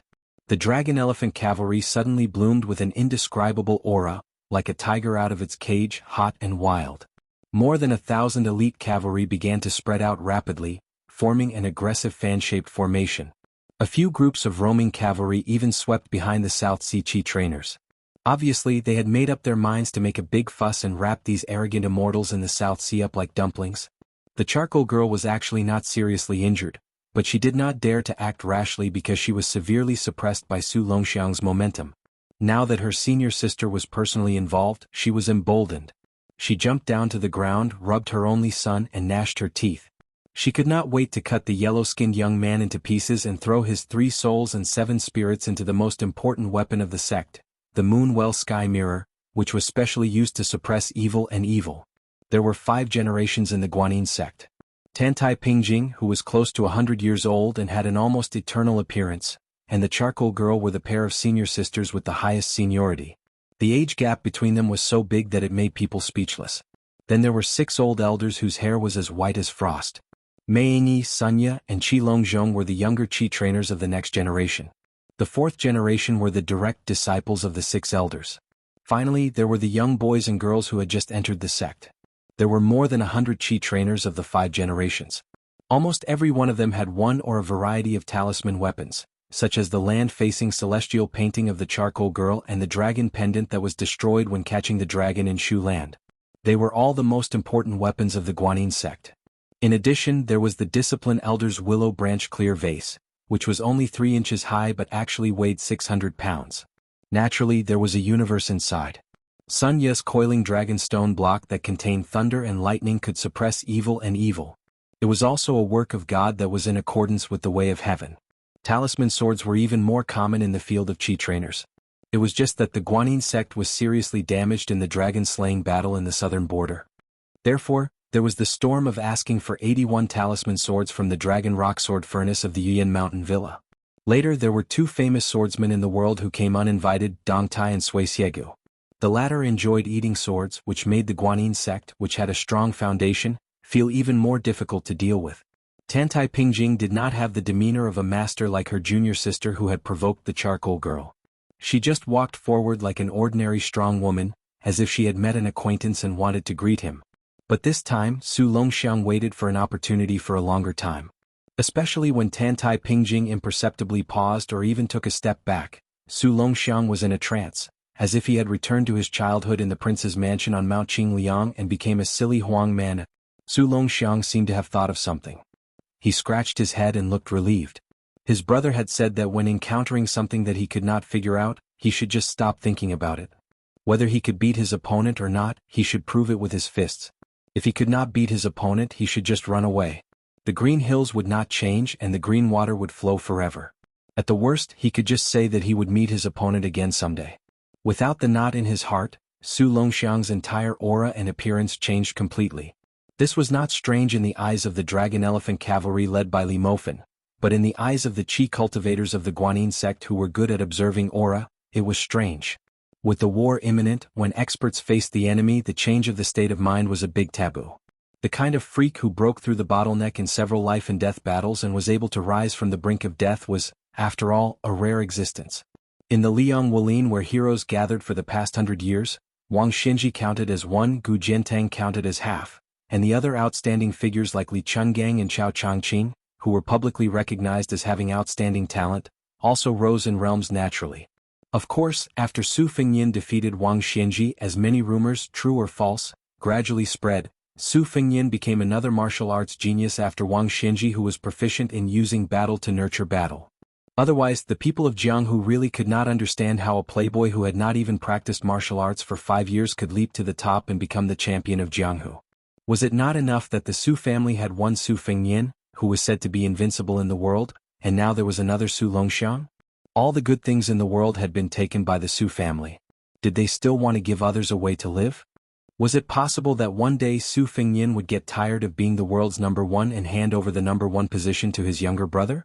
Nowadays, the so-called powerful and influential families in the Jianghu were all based on whether or not there were 2 first-pin experts in the sect who could stand side by side. Of course, if only one person reached the celestial state, it was enough to lead the sect and overlook the Jianghu. But there was absolutely no reason for one family or one sect to have 2 experts in martial arts. Even the Wu family's sword tomb could not do this, because it was much more difficult than the 3 princes of the 4th generation, the father and the son, and the 2 top scholars in the imperial court. At this time, in the eyes of the Qi cultivator, the flow of the Qi of the prominent young man was like a ball of prairie fire turning into a pool of stagnant water. A moment ago it was full of vitality, but in the next moment, it was completely lifeless and lifeless. Tantai Pingjing, whose figure was even better than that of the northern warriors, stopped and walked. Finally, she was only 5 or 6 steps away from Su Longxiang. She lowered her head and looked at the interesting young man who was born as King Kong but deliberately suppressed the rising of his realm. She smiled and said, "Come and hit me. If you hit me, you win. In the future, I will follow your brother's orders in Liuzhou." Su Longxiang shook his head with a serious expression. Tantai Pingjing smiled knowingly. She had already understood the young man's meaning. That is, in the territory under the jurisdiction of Beiliang, no matter who it was, as long as they set foot in Beiliang, they would have to listen to her brother. This principle did not require him to defeat anyone to win. This was a matter of course. Before her brother inherited the title and became the king of Beiliang, Su Fengyan's words had always been the loudest in Mount Qingliang. He was even more powerful than their father, Su Shao. Now that he had become the vassal king, not only his mansion, but also the whole Beiliang should be the same. Tantai Pingjing was not angry. She still had a clean smile on her face. The Qi cultivators of Fulong of the North sect all said that the Guanyin sect was carved out of the same mold. It was not without roots. Except that the Qi cultivators of this sect all wore white clothes and white boots. Even their temperament was the same. They all had a kind of otherworldly spirit. They did not respect the common people or the kings, but only ghosts and gods. Every Qi cultivator left the sect, except for dry food and clothes. They were not allowed to carry any worldly possessions other than the talisman weapons that they had cultivated for many years. They had no attachments and no worldly karma. Only then could they achieve a pure Taoist heart. For example, once the Qi cultivators of all generations of the Guanyin sect entered the isolated island in the South Sea to practice Taoism, it was tantamount to cutting off all the fate with their birth parents. Even if their parents had passed away, they would never go to worship them. The Tao of Heaven was ruthless, but there were common laws. Qi cultivators were the fishermen, who mended the wide net of Tao of Heaven and caught the fish that escaped the net. Therefore, the great immortal Qi Shenju on the demon-slaying platform once sent a message to the Guanyin sect. In fact, it was more like a question. Tao of Heaven has 50. Why does the Tao of Heaven only give rise to 49? The sage said that people escape from one, but where is the one? This was the reason why Tantai Pingjing had been in closed-door training all these years. At that time, Dong Tai raised the sea and drowned the Guanyin sect with his sword. His momentum was imposing, but in fact, it was not the real reason why Tantai Pingjing came out of closed-door training in advance. It was because she had been in closed-door training for many years but could not find the one. This time, Tantai Pingjing moved the sect to the north because she wanted to find it somewhere else. Tantai Pingjing had always been silent in the Guanyin sect. She did not take any disciples. She had been in charge of the sect for nearly 60 years and had accumulated a lot of power. Even the elders would feel uncomfortable when they saw this young suzerain who was almost enlightened, not to mention the juniors like Meiyi, Sunya, and Qi Longzhong. They would be satisfied if they could talk to the suzerain who was really high in status and figure for a year. These people all felt that the suzerain had a rare affection from the bottom of her heart for this young man. Regardless of gender, many disciples of the Guanyin sect who did not have a deep heart were a little jealous. Tantai Pingjing was not far away from Su Longxiang. Her smile was tranquil and quiet. However, a little illusory green water droplet appeared in front of her out of nowhere. The water droplet fell down and formed 2 water lines. It was like a drawing of the moon and ripples were bursting. In an instant, a big round mirror was constructed between her and Su Longxiang. The mirror was sparkling and the green water ripples were rippling. They looked at each other and their vision was blurred. From Su Longxiang's side, he could only see the rough outline of the other party. The Qi cultivators of the Guanyin sect looked at each other in dismay. Even the highly experienced charcoal girl was extremely moved. In the final analysis, the reason why the Guanyin sect could compete with the Northern Dragon warriors of the entire Liang dynasty was actually because of 2 talisman weapons. The celestial painting from the painting saint of the Dafeng dynasty was to suppress Wuxia in Jianghu. The moon well heavenly mirror in front of the suzerain's senior sister was to suppress all kinds of bell spirits in the world who insisted on breaking the shackles of Tao. Both of them were favored by the Reiki of heaven and earth because of fate. However, the more powerful things were, the more they would not be controlled and wanted to cross the thunder pool. The Guanyin sect had to suppress these 2 guys who were not satisfied with the gift of Tao of heaven. After Tantai Pingjing appeared in the mirror, She smiled and stretched out her hand to Su Longxiang, indicating that the young man did not need to show mercy and could just do his best. Chapter 1197. Then, everyone saw Su Longxiang fiercely crash into the mirror and appear in front of Tantai Pingjing. He punched down. Most of the Guanyin sect disciples, who had never seen their sect's national weapon in their lives, let out a subconscious gasp. But then they saw their sect master's entire body shatter like an artifact made of colored glass, turning into fireflies that filled the sky. Without any hesitation, Su Longxiang rushed to the next place. As expected, another mirror soon appeared in front of him. After he crashed into it again, Tantai Pingjing, who had broken the glass body, repeated this tirelessly. On the yellow sand ground, in the short time it took for an incense stick to burn, Su Longxiang had entered the mirror and broken the glass no less than 100 times. Every time before the body was broken, Tantai Pingjing would always have a calm smile. The fiercer Su Longxiang's attacks were, the more it set off her confidence and the profoundness of her Taoist technique. A lieutenant rode to Li Mofen's side. He was full of doubts and could not help but ask, "General, what is going on? Is that woman really a deity?" Although Li Mofen was proficient in all kinds of martial arts and was a top expert in cavalry on the battlefield, he had never experienced the obscure supernatural powers of the Qi cultivators. He could not make heads or tails of it, but he could not put down his pride and say that he did not know in front of his subordinates.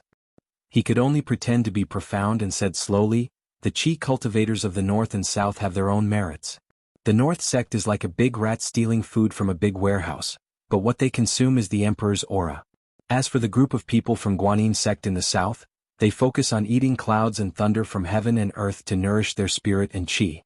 The strange mirror of the Guanyin sect master is probably similar to the Taoist heaven and earth sleeve and the Buddhist Mount Sumeru in a mustard seed." The bearded lieutenant held back for a long time and laughed dryly. "General, you are really knowledgeable. You even know this. No wonder the general said that you are one of the top Confucian generals in our Beiliang army." Li Mofen laughed and scolded, "Get lost. After so many years of flattery, your skills have not improved at all. What Confucian general? I earned the position of the deputy commander of the Longxiang army by leading the troops time and time again. Which Confucian general is not a bastard hiding behind the battlefield and waving a fan and talking nonsense?" The lieutenant said with grievance, "I want to be a Confucian general." Li Mofen sneered, "Look at your sloppy pig slaughtering appearance, don't even think about being a Confucian general in your next life." On the battlefield, Su Longxiang, one's disciples of the Guanyin sect were gathered. Obviously, he used the military strategy of besieging the city. Guanyin sect master could escape but his disciples could not. Of the Guanyin sect master, but his disciples could not. Guanyin sect master of the Guanyin sect could escape, but his disciples could not. Of Guanyin sect master could. Tantai Pingjing appeared behind Su Longxiang. With her back to the dragon elephant cavalry's fan-shaped formation, she reached out and patted the mirror in front of her. In the next moment, a mirror appeared in front of Mei Yingyi and the Guanyin sect disciples. Su Longxiang rushed past and arrived in front of Tantai Pingjing in the blink of an eye. This was a scene that went against the rules of the world and was extremely strange. Su Longxiang's stubborn nature came up. He did not rush towards the woman who did not dare to face him head-on. He turned back and continued to run towards the Guanyin sect disciples. Instead he ran even faster. For the first time he changed direction. His speed was so fast that people could only see a blurry figure. Then, within a radius of 1,000 feet, Su Longxiang was everywhere. This scene was very similar to the method used by Wang Shenji in the battle with Useless Monk. In the world of martial arts, as long as one reached the peak, all paths led to the same destination. There was no escape from the two words, speed and accuracy. One was to take the initiative, the other was to have a clear target. Having both was equivalent to being in an invincible position and achieving victory.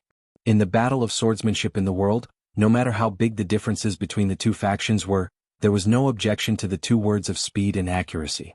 The peach blossom sword god Dong Tai was able to suppress all the swordsmen in the world before Li Chungang reappeared in Jianghu because his flying sword had the reputation of flowing fire in the heavens. As time went by, Su Longxiang still could not touch a corner of the clothes of Tantai Pingjing and the disciples of the Guanyin sect. Even Li Mofen was a little anxious, not to mention the group of officers and commandants who were as rough and unyielding as the sandstorm in the northwest. They were all eager to have a try. As soon as they heard the order, they would spur their horses to charge and kill everyone, regardless of whether they were immortals or chi trainers. At this moment, a black dot in the distance was approaching steadily. Gradually, people could see the figure clearly. He came alone and stood outside the Dragon Elephant Cavalry and the Guanyin sect. The three of them were like two horns to each other. But 1,000 Dragon Elephant Cavalry and more than 100 chi trainers, who had the absolute advantage in numbers, could not take away the slightest bit of the man's elegance and momentum. He stood there alone, completely overshadowing the limelight of the two. The Beiliang army, which had the best combat power in the world, had always only recognized two things. The Su, in General Su Zhao's name, and the means of subduing people by force. In fact, in the final analysis, it was the word force. Because the old Prince Liang Su Shao was the king of Beiliang, who was the pillar of the country and had great military achievements. He won his position by killing half of the young men in the spring and autumn period. Then, after Su Shao, another person from the Su family took over the vacancy left by the death of Ren Tuesday originally. Most people thought that this was a feat that even the gods could not do after Su Zhao's death. But that person did it. It was very simple. He killed Wang Xinji. At this moment, Su Fengnian was standing here. When he received the news that the Guanyin sect and the Wu family sword mound had entered the country respectively, he naturally valued the latter more. He was prepared to personally go to the border between the two provinces to welcome them. As for his younger brother, Huang Man, it did not matter whether he was escorting the Qi cultivators of the South Sea or showing off his strength. With how much Su Fengnian doted on Huang Man, there was nothing in the world that Huang Man, could not do. But at the last moment, Su Fengnian was still not at ease. After all, the wealth that the Guanyin sect had accumulated over hundreds of years could not be underestimated. The charcoal girl's crafty tricks in Yinji County and the land pilgrimage map almost caused him, the so-called most powerful person in the world, to fall into her trap. Therefore he changed his mind halfway. He wanted to see Huang Man with his own eyes before he went to welcome the 100 withered swordsmen of the sword mound. Perhaps Su Fengnian himself did not feel that there was anything wrong with looking on with folded arms. However, whether it was the 1,000 brave and valiant Dragon Elephant Cavalry led by Li Mofan, or the 100 over Qi refinement warriors of the South Sea who were ignorant and inexperienced but had heard of his name like thunder, they all felt a kind of silent and enormous pressure. Especially those cavalry soldiers under the Su flag. They all subconsciously tightened their grip on their iron spears. They were afraid that the vassal king would look down on their invincible Longxiang army. And to the Qi cultivators, that Wang Xinji of the martial emperor city was the biggest fish that escaped the net in the world. But no matter if it was the Qi cultivators of the south or the north, they could not do anything to him. Then, with the death of the old monster Wang, this suffocating feeling that was enough to make people despair was imperceptibly transferred to the young vassal king. Who dared to face this person as an enemy? This person wasn't someone who could be challenged just because they had more people. At the very least, no matter how many people there were, could they be more than the 300,000 Beiliang cavalry under his command? Tantai Pingjing turned her head and looked at the slightly abrupt slender figure in the distance. Under her eyes, there was a trace of indescribable complex emotions. Su Longxiang had already fallen into a state of madness. He lowered his head and clenched his fists. He was far from being exhausted, but he began to gasp for breath like an ancient fierce beast. His qi had traveled no less than 700 miles in an instant. This had already crossed the Dragon Gate threshold of 600 miles in the new martial arts list. Tantai Pingjing withdrew her gaze. Coincidentally, Su Longxiang turned his head and she saw the young man's red eyes. If it was just a naughty and mischievous young man's playfulness before, and he did not really want to hurt people, then at this moment Su Longxiang really had the intention to kill. He had a pure heart. Doing good came from his heart, and doing evil was also straightforward. Chapter 1198. There was a saying in Tianluan sage Zhang of Confucianism, that the way of heaven was constant. It did not exist for sages, nor did it die for ferocious people. It meant that the way of heaven was unpredictable. Although man was the head of all spirits, he could not interfere with the eternal operation of the way of heaven. This undoubtedly brought great confusion to Qi trainers who carried out justice on behalf of heaven. They had to be careful every time they went fishing, for fear that they would go in the opposite direction of the way of heaven. At that time, Qi trainers would have to bear the karma. This was also why Taoist immortals who cultivated themselves alone could often ascend to heaven, but great Qi trainers often could not die well, let alone become immortals. For example, at this time, it was difficult for Tantai Pingjing to judge whether Su Longxiang was good or bad, and whether she should detain his soul into the moonwell. In fact, in the moonwell sky mirror, in addition to those recognized evil leaders, there were many famous sages. However, Qi trainers often kept the latter a secret. The reason why gentlemen were often beheaded for 5 generations was that Qi trainers were often the executioners. What sages did might be good for the common people or benefit the country, but they did not necessarily follow the way of heaven. In history there were so many earth-shaking reforms. The common people benefited, but those who carried out the reforms often ended miserably, and even might not be reincarnated after death. As the Confucianism said, although there were thousands of people, this majestic heroic spirit was passed down from generation to generation, but it was not necessarily a blessing for the individual. However, this was precisely the most valuable thing about those scholars who helped the world. The young lord standing in the distance sneered at scholars when he was a teenager. In Gangnam-do he even dared to ask Liang Tongxi Sword Immortal, who was now Wang Chaodong, if he could sell some benevolence, righteousness and morality. The reason why he had changed his view of scholars over the years was that he could look further and higher after reaching a high position. He had more and more respect for scholars who really cared about the world and had no regrets. Because in the world, those who had a heart were often the ones who carried the burden and staggered forward to open the way for the future generations. Wang Xinji was like that in Jianghu, and so was Sun Ping in Zhangjiulu. Wang Sanjiao was even more so. This kind of people, even if they were enemies, could be killed but not hated.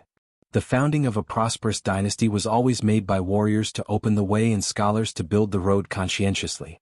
Only then could the common people walk on that road happily and comfortingly. Tantai Pingjing's eyes were still filled with pity as she looked at the butcher's second son in front of her.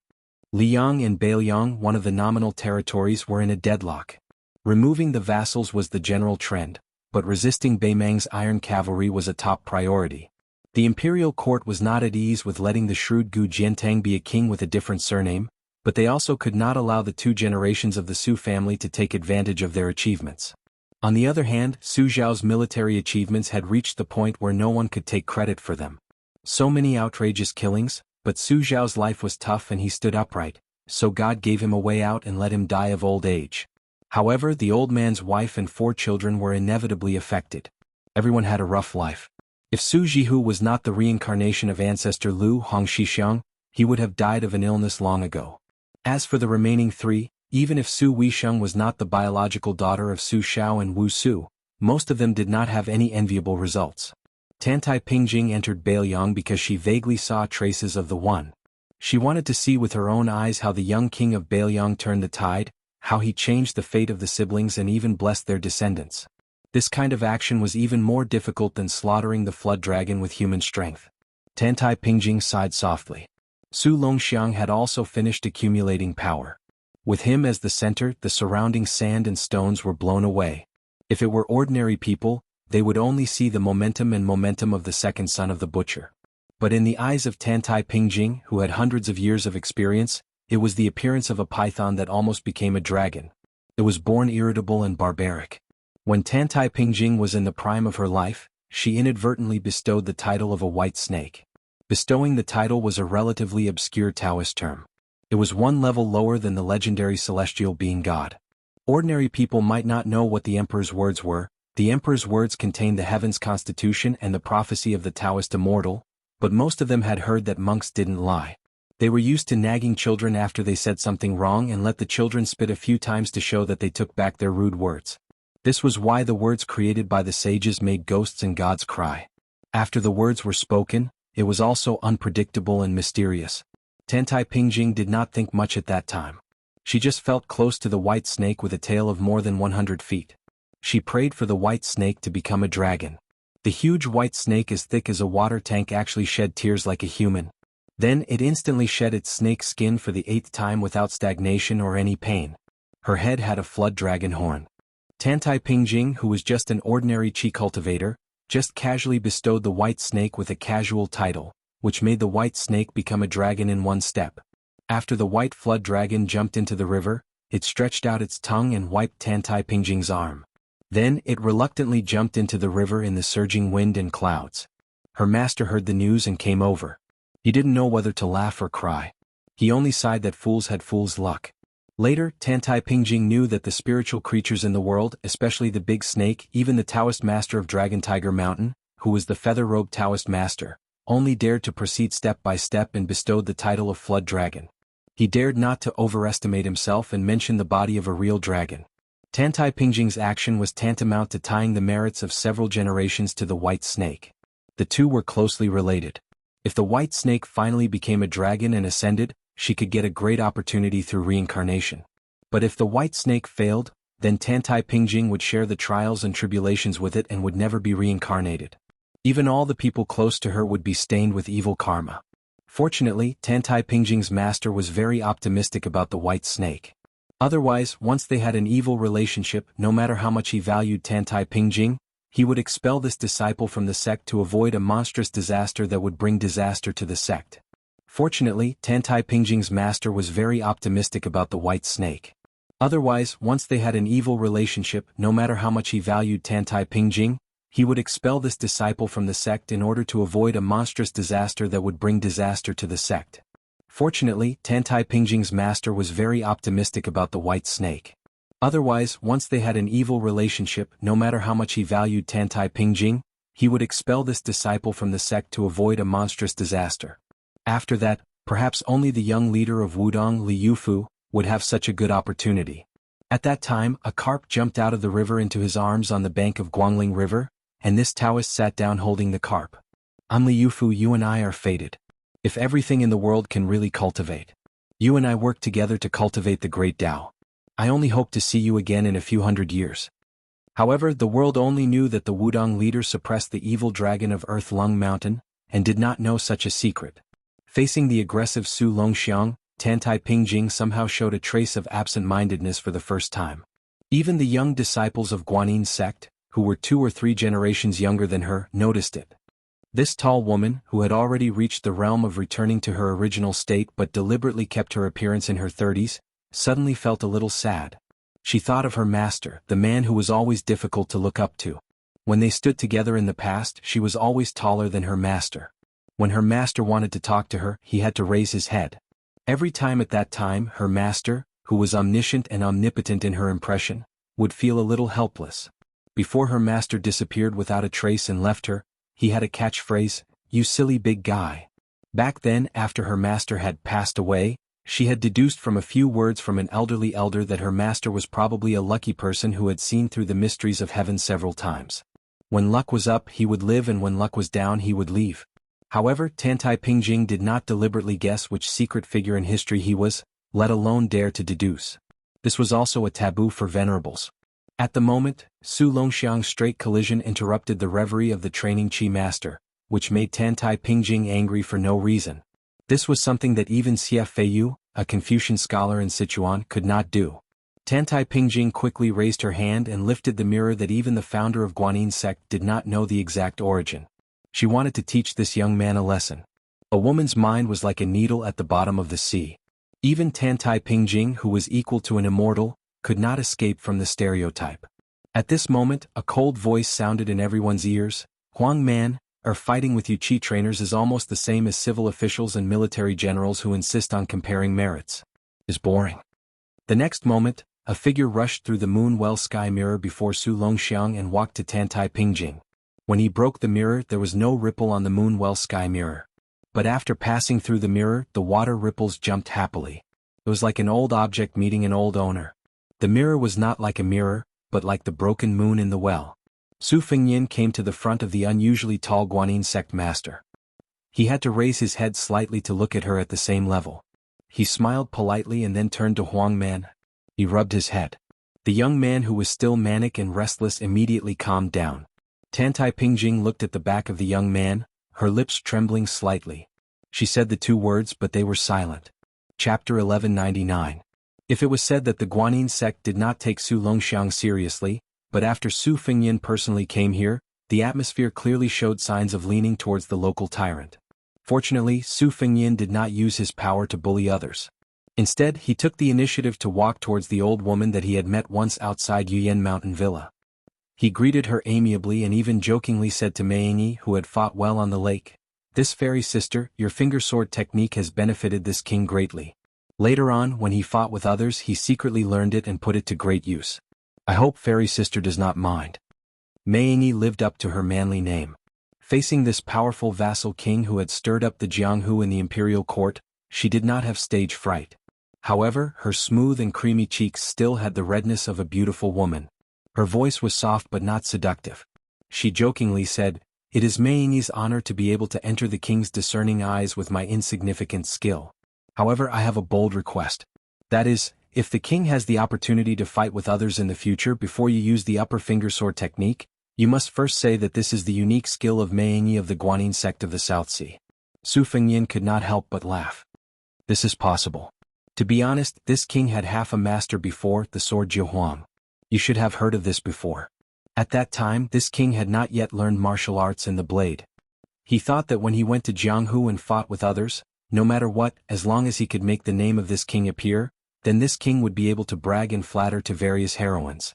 Therefore, this king and fairy sister are the same kind of people. Can we be considered as heroes who appreciate each other? Mei Ying covered her mouth and smiled. She did not enthusiastically agree with anything. Instead, she carefully controlled the situation and did not dare to climb up the pole. If she really thought that these big shots who held authority were merciful bodhisattvas, it was hard to fathom a ruler's heart. Accompanying a ruler was like accompanying a tiger. She was just a small character. Maybe one day she would be eaten until not even her bones were left, and they would still complain that it was not enough. However, Mei Ying was overjoyed to have the king of Beiliang address her as Sister Fairy. She didn't try to hide the joy on her face. Su Fengyan turned his head and looked at a certain young Qi refinement warrior who was sneakily hiding behind his senior brother. He smiled and said, "Why? Can't you recognize this king who has changed his hair color? Back then you were very arrogant. Once you saw this king, you would casually sit on the river." The young man's face turned red. He walked out from behind his fellow disciples and bitterly said, "To be able to exchange blows with Wuxia, I have no regrets in this life. Even if Wuxia wants to beat or kill me today, I Su Qingxing will not complain at all. I won't dare to retaliate either."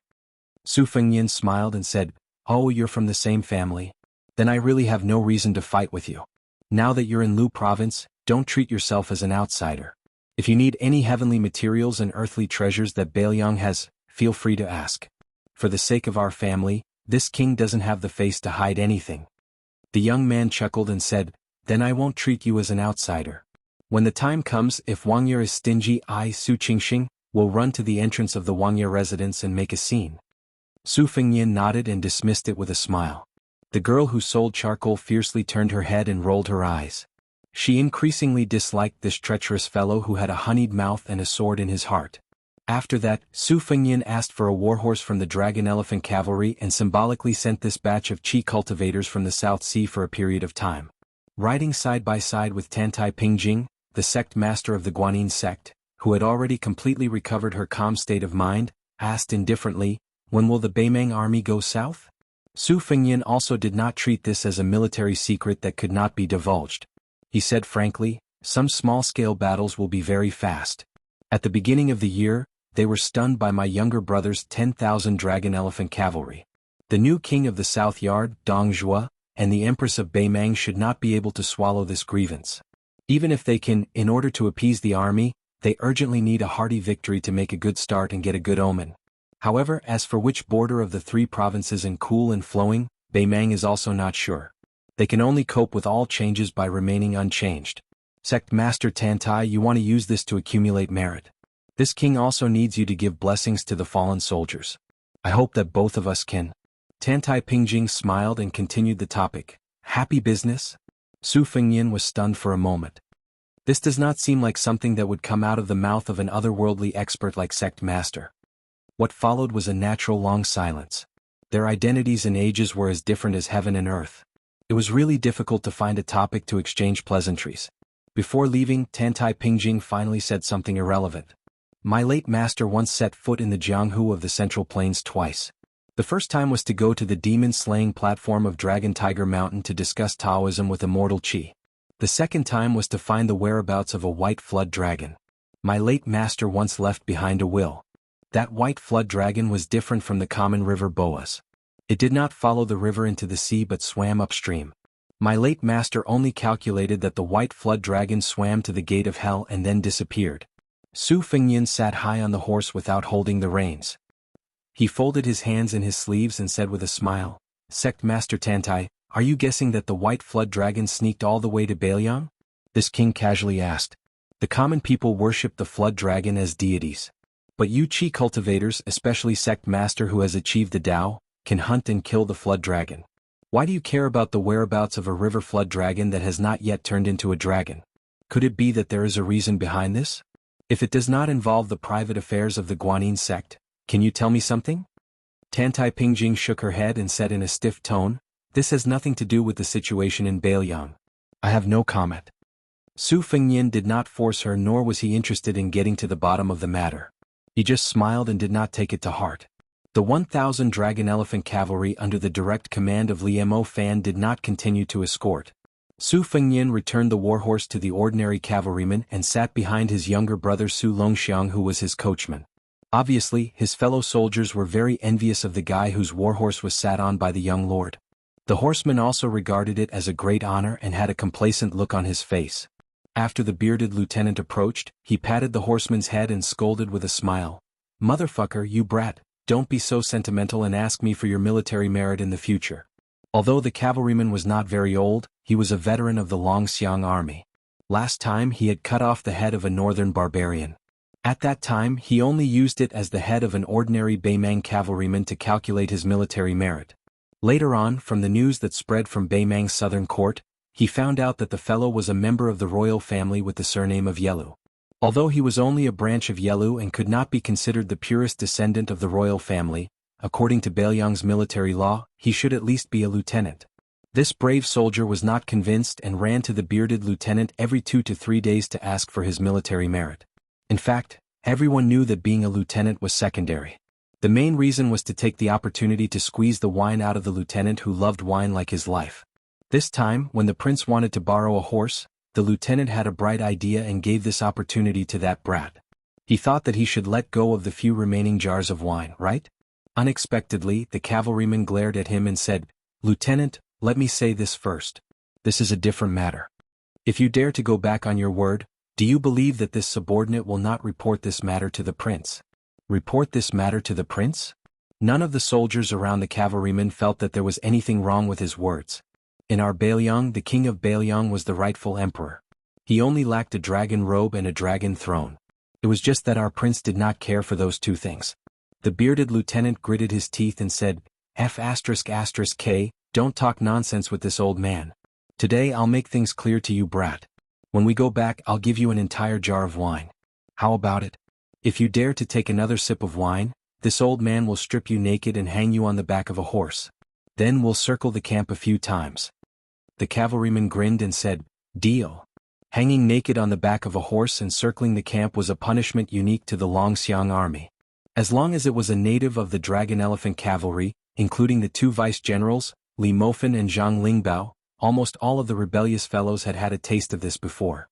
A wily old fox who was so unlucky that he had died 8 times was proud of it. He always liked to say to the younger generation in the army that the taste was so memorable that it was even more satisfying than riding on the bed. Of course, there were not many who were willing to believe it. Li Mofan looked at the carriage and hesitated a bit. In the end, he had his personal soldiers pull back a bit. Su Fengyin turned around and lifted the curtain to look at the bright red talisman armor. It was hard to tell if it was in a standing or sitting position. When no one was wearing it, it was still half the height of a person. It stood alone in the carriage and emitted a bone-chilling aura. After Su Fengyin had collected 5 sets of talisman armor, he strictly ordered the 2 Mahist masters at the back of Mount Qingliang to forge a new set of talisman armor. This was to ensure that his younger brother, Huang Manor, would have something to rely on when charging and breaking through enemy lines in the future. At the same time, it was to forcibly imprison Su Longxiang's higher realm. Su Longxiang did not feel good every time he put on the talisman armor. It was no different from a kind of torture. However, as long as it was something his older brother, Su Fengyin, wanted him to do, he would never ask why. Back then, Su Xiao used both the carrot and the stick, but he was still unable to make his youngest son apprentice to the old celestial master Zhao Shituan and then go to Mount Longhu to learn martial arts. Su Fengyin returned after 3 years of traveling, and a simple sentence was all that was needed. Not to mention the imperial vassal Wang family, even between brothers of ordinary landowning households, there were all kinds of differences. If it wasn't a struggle for status, then it was a struggle for seniority. How could it be like the Bailiang Su family, where brothers would go on blind dates? Chapter 1200. After Su Fengyin became the king of Bailiang, He first had to subdue the civil officials, pacify the border army and fight against Wang Xinji. He never had a chance to talk to Huang Manor, or rather, he never knew how to talk to Huang Manor. After Huang Manor was enlightened, he calmed down and had his own ideas. After the expansion of the army, the Longxiang army, which had 30,000 soldiers and horses, was well managed by the youth. However, Su Fengyin was used to treating Huang Manor as the child with two snots. When Huang Manor grew up, he felt a sense of unfamiliarity that he didn't know how to talk to him. Occasionally, Su Fengyin would remember that Su Xiao probably had the same problem when facing his rebellious self. Of course, when Su Fengyin was the same age as Huang Manor, he was truly a lawless demon king. Su Xiao definitely didn't dare to scold him and didn't know how to persuade him. Although after the Wang Fei passed away as the general he was both a father and mother, in the end he was still a rough man.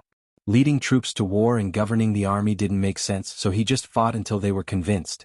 However, when it came to the eldest son, how could he be so carefree? Su Fengyin looked at the yellow sand that was even more barren than Liangzhou. He smiled and asked softly, "Huang Manor, did you miss your father?" With his back to his brother, Su Longxiang nodded vigorously.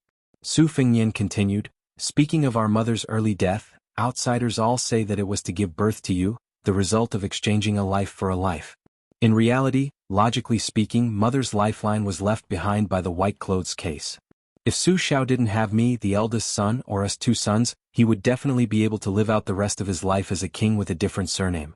After death, his posthumous title would be extremely honorable, and he definitely wouldn't be that bullshit, Wu Li. So you, the younger brother, would never be the one to say sorry to our parents. I also know that Su Xiao has always been biased. You and my two sisters are not as good as me." Su Longxiang held the reins and didn't say anything. Su Fengyin leaned against the wall of the carriage and looked at the sky that was higher and wider than anywhere else in Liang. He said softly, "Su Xiao is actually very good to us, to the point that he can't be any better. Except for my two sisters, I am the older brother and you are the younger brother, so it's different. But this isn't because Su Xiao is really biased. He doesn't feel sorry for you and your two sisters. But he was a boor who joined the army to kill enemies at the age of 14. How could he know the difficulties of his children as a father? After Su Xiao left, in order to deal with Wang Xinji, I went into an out-of-body state. That was how I saw Su Xiao when he was young, not as impressive as he was after he went to Beiliang. I saw Su Xiao standing outside the Grand Council office without bending his back or crippling his legs. It rained for an entire night, but those powerful officials closed their doors and refused to see him. They refused to give a single soldier a mouthful of food. Su Xiao stood like that for an entire night. After winning a battle, Su Xiao sneaked to the battlefield where the corpses of the soldiers did not have time to be dragged away. He squatted there and whimpered. It was not at all like after he had us. He said that he would be unstoppable wherever he pointed his troops, and he would be like a tiger swallowing tens of thousands of miles. I also saw Su Xiao's downfall after he became a general. He had to share hard buns with Master, Zhao Chongling and the others. Su Fengyin smiled and looked up at the clean sky with narrowed eyes. To be honest, our father can only be less tired when he's gone. If it weren't for the fact that he's worried about us, he would have gone down to accompany mother long ago. He's just holding on with a strong will and fighting with the king of hell. Su Fengyin straightened and looked away. He said in a deep voice, "People in Beiliang have said for a long time that the Zhao court is making things difficult everywhere. Su Xiao has military power. Why did he not just rebel? Beimeng has Beiliang's 300,000 cavalry. They are bound to take over the Central Plains. The history books are just servant girls that the founding dynasty can paint as they please. How can the Su family's reputation be lacking?" Su Xiao didn't tell us why. I also thought about this problem that wasn't a problem. I felt that there was no reason to talk about it. If Su Xiao wasn't such a person, he wouldn't have been able to reach northern Liang. Just like how Su Xiao treated me and you, Huang Man, there is no reason. He is the father, we are his sons. He feels heartache. It is that simple. Su Fengyin unconsciously pulled up his sleeves out of habit. He said, "As sons, we have to make sure that Su Xiao, as a father, doesn't get scolded by the future generations. It's just as simple. I, Su Fengyin, am guarding the northwest. It is a responsibility that Su Xiao gave me. It is my duty. It is even simpler. As his older brother, I don't want my younger brother to die on the battlefield. At the very least, I don't want you to die before me. There is no reason to talk about this. Huang Man, did you hear that? If you dare to ask me to retrieve your corpse from the battlefield, you can forget about being my younger brother in your next life. Who doesn't have selfish motives?" Even Su Xiao said that according to reason, No one in the world has any relatives and no one's son should die. But he can't do it either. It is the same for me. Su Fengnian said calmly, when the war starts many people will die. Perhaps it will be second brother Yuan, Yan Wenwan or even Lu Qiu, but I still hope that we can die further north. Chapter 1201. Su Fengnian suddenly laughed. Who knows, maybe we can even take down Beimang in one go, right? Your brother, such a dissolute disciple, can become number one in the world. Even if he was only number one for a short period of time, he was still number one in the world. In the future, what difficulties will there be in the world? Su Longxiang turned his head and smiled foolishly. After the carriage had traveled a few li, Su Longxiang suddenly turned his head again. Then the youth blinked his eyes. Su Fengnian didn't know whether to laugh or cry. You want to ask me if I miss women? Of course I do. How could I not? I've always missed them. At first I was worried about the forbidden meat given by the Wudong sect leader, so I could only endure it. When I couldn't endure it anymore, I had to endure it again. It was really miserable. In the end, I only found out later that I could eat meat. The only thing I have complaints about the sect leader is this. Old Jinren, you should have said so earlier. But after returning from Beimang, one thing followed another. I can't care about it anymore. My thoughts aren't as heavy as before. I'll just leave it to fate. Huang Manor, let me ask you something. Between the two sisters-in-law, which one do you favor more? Su Longxiang smacked his lips and laughed mischievously. Su Fengnian immediately understood. It was the Lu family woman who knew how to make Chongyang cakes, and not the world-renowned female writer. Su Longxiang suddenly jumped off the carriage. He bent slightly and turned his head to look at Su Fengnian. Su Fengnian was stunned. He jumped onto Huang Manor's back. Su Longxiang shouted, "Fly!" just like when he was a child. He carried his brother and ran wildly. This made Li Mo fans 1,000 Dragon Elephant Cavalry dumbstruck. But almost all of them had the same idea.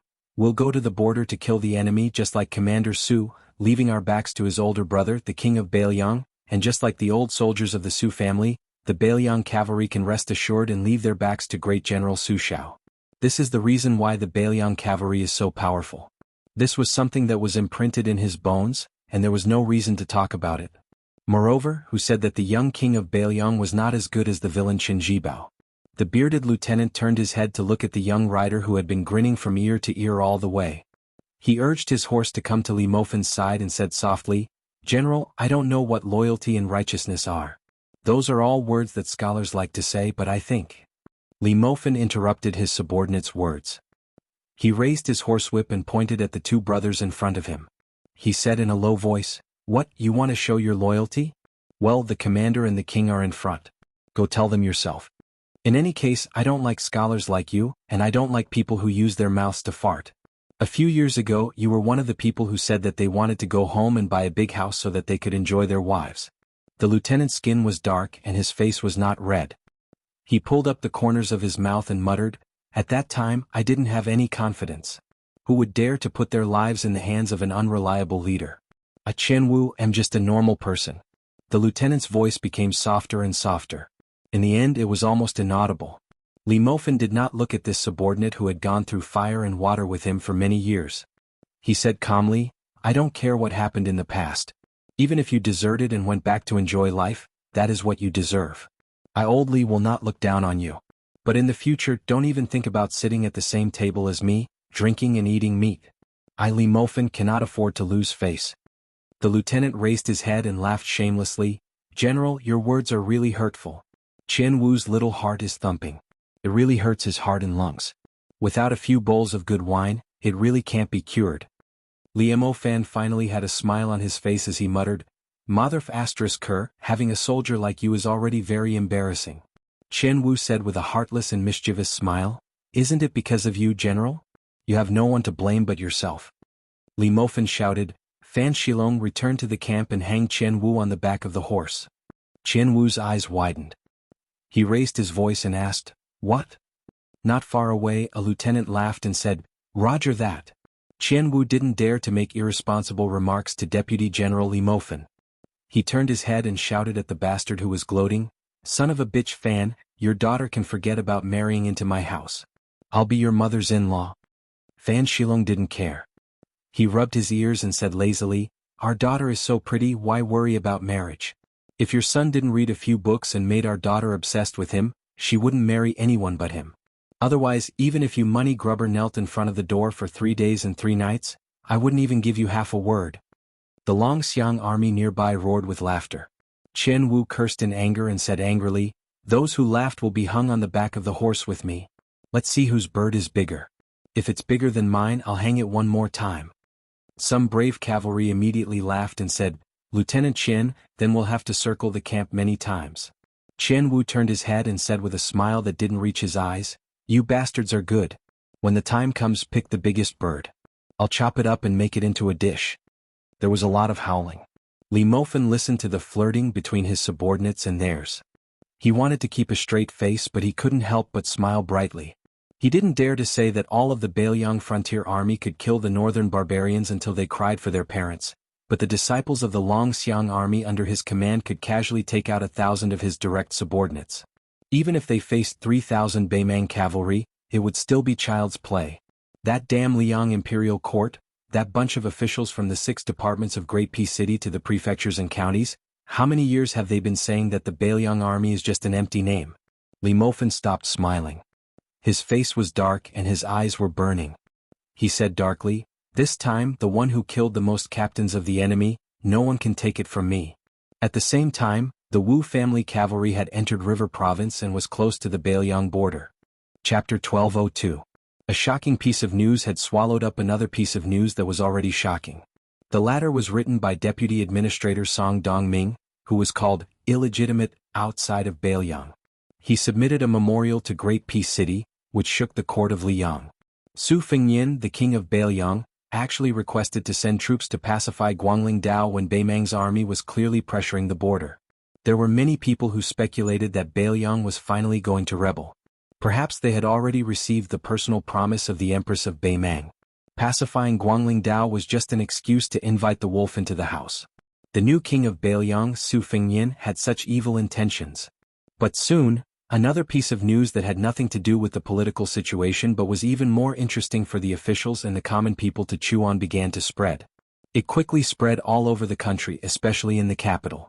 The level of enthusiasm was no less than when Wang Xinji left Martial Emperor City and when Qi Yanglong entered Great Peace City. The sword tomb of the Wu family, which had always been focused on swordsmanship, not only did someone openly leave the sacred place of death in the hearts of countless outstanding swordsmen for hundreds of years, but also sent out nearly 100 people in one go. The sword tomb of the Wu family was a place of death because if the swordsmen of the world wanted to truly make a name for themselves, they had to go through the Wu family and compete with the Wu family or their sword slaves. Only those who could walk out of the sword tomb with a famous sword from the sword tomb could be considered accomplished in swordsmanship. Even the previous leader of the Dongyue sword pool, Song Yanqing, lost to Wang Xinji in his youth and caused the reputation of the Dongyue sword pool to plummet. The real opportunity for the Dongyue sword pool to return to the pinnacle of the martial arts world was when Song Yanqing went to the sword tomb in his prime and returned safely. Even if he did not pull out a famous sword from the sword tomb, he still helped the Dongyue sword pool rise again. Although there were people close to the sword pool who often said that Song Yanqing's return meant that his swordsmanship was better than the Wu family's, most people only treated it as a joke. Song Yanqing had never said such words in the latter half of his life. The Wu family had been famous for 800 years and could be traced back to the Great Qin dynasty.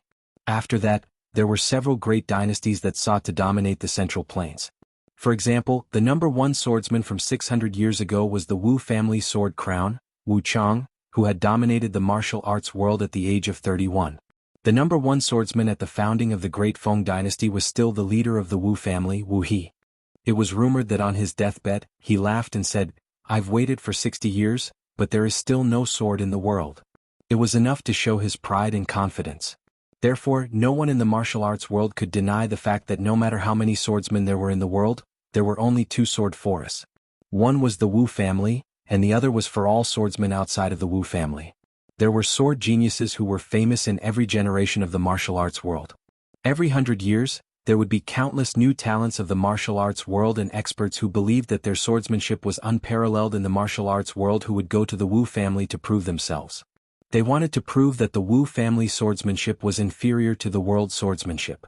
However, except for a very small number of swordsmen who succeeded in their swordsmanship and retired, the vast majority would remain in the sword mound as slaves of the Wu family for the rest of their lives, practicing the legendary sitting sword technique and withered sword technique. After the Wu family set down this extremely unreasonable and harsh rule, only a few people left the sword mound, and all of them were top-notch swordsmen who had made a name for themselves when they returned to the martial arts world. As a result, the Wu family's sword mound was said to be a land of death for swordsmen. However, it was normal for the Wu family to become the holy land in the eyes of all the swordsmen in the world. The Wu family had passed down their legacies and collected their treasures. Their famous swords had already been piled up into mountains, and they had countless rare and unique sword manuals that had long been lost.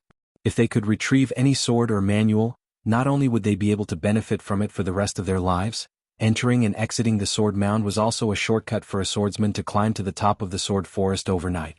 200 years ago, the Wu family had defeated 10,000 cavalry with 9 swords, greatly damaging the vitality of the sword mound. Most importantly, it had forcefully severed many of their lineages, causing the Wu family to still be unable to fully recover.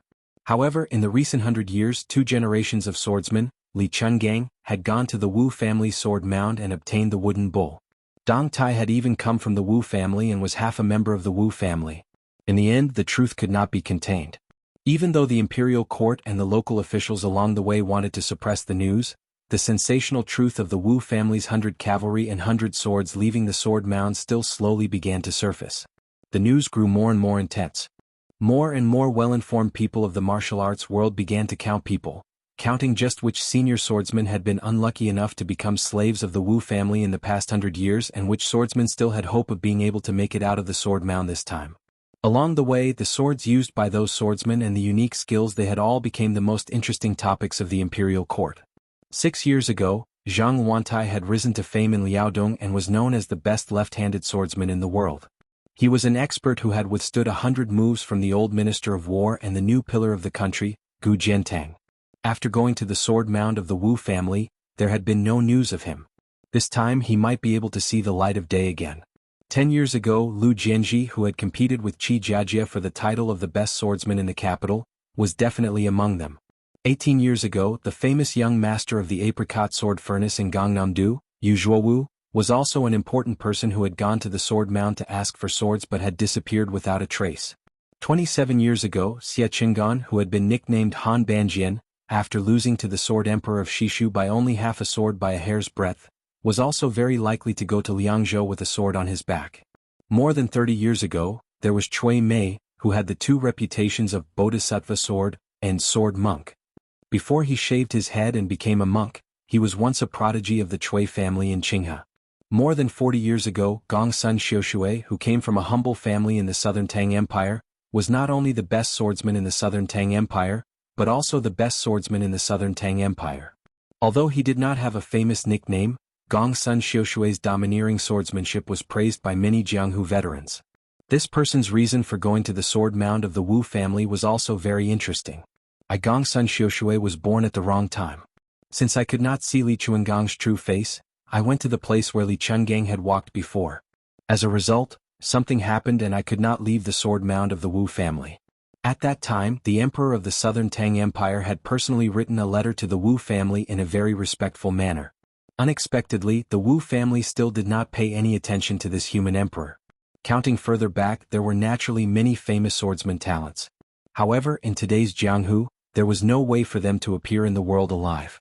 After all, those who were arrogant enough to go to the Wu family to ask for a sword were already quite old. Otherwise, they would not have dared to go to the Wu family. Even if they were 30 years old, they should be 70 or 70 years old now. Between Zhang Wantai and Gongsun Xiushui, who were the most talked about, there were also 6 or 7 female swordsmen who were mentioned a lot. Perhaps their swordsmanship was not as good as these 2, Lu Jian, Xie Qingyan, and the others. However, before these female swordsmen entered the Wu family, which was as deep as the ocean, they were all favored in Jianghu. They were all once the young Jianghu men of every generation admired them for a long time. Who knew how many Jianghu men were willing to kneel under their skirts? Of the 6 or 7 women, the last one, the literary sword Nailan Huayu, who had unfortunately entered the Wu family's sword catacomb, was the most imaginative. After all, it was not too long ago and she was a woman who had made it onto the rankings and won the Rouge rankings twice in a row. Even now, many of the Jianghu masters who had made a name for themselves would smile when they talked about this outstanding swordswoman. Then they would smile to their juniors and say something about the same thing. Somewhere in Goddess Nailan's territory, There is a perfect combination of movement and stillness. The scenery is beautiful. If these martial arts masters had their wives by their side, most of them would glare resentfully. From the Wu family sword catacomb in the heart of the Central Plains to Bailiang, countless people raised their heads in anticipation, waiting bitterly, just to catch a glimpse of the 100 withered swordsmen of the sword catacomb gathered together. Even though the local government had received orders from the imperial court to prohibit officials of all ranks from participating, there were still many officials who took off their official robes and traveled on light carriages, choosing a good spot to quietly wait for the sight of the 100 riders crossing the border. However, many of the rumors were false, and the group of withered swordsmen naturally did not stop.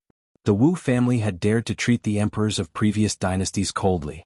Even in the peaceful Liang dynasty, when the emperor of the Zhao family invited the current head of the Wu family to leave the mountains and enter the capital, he was still treated with respect.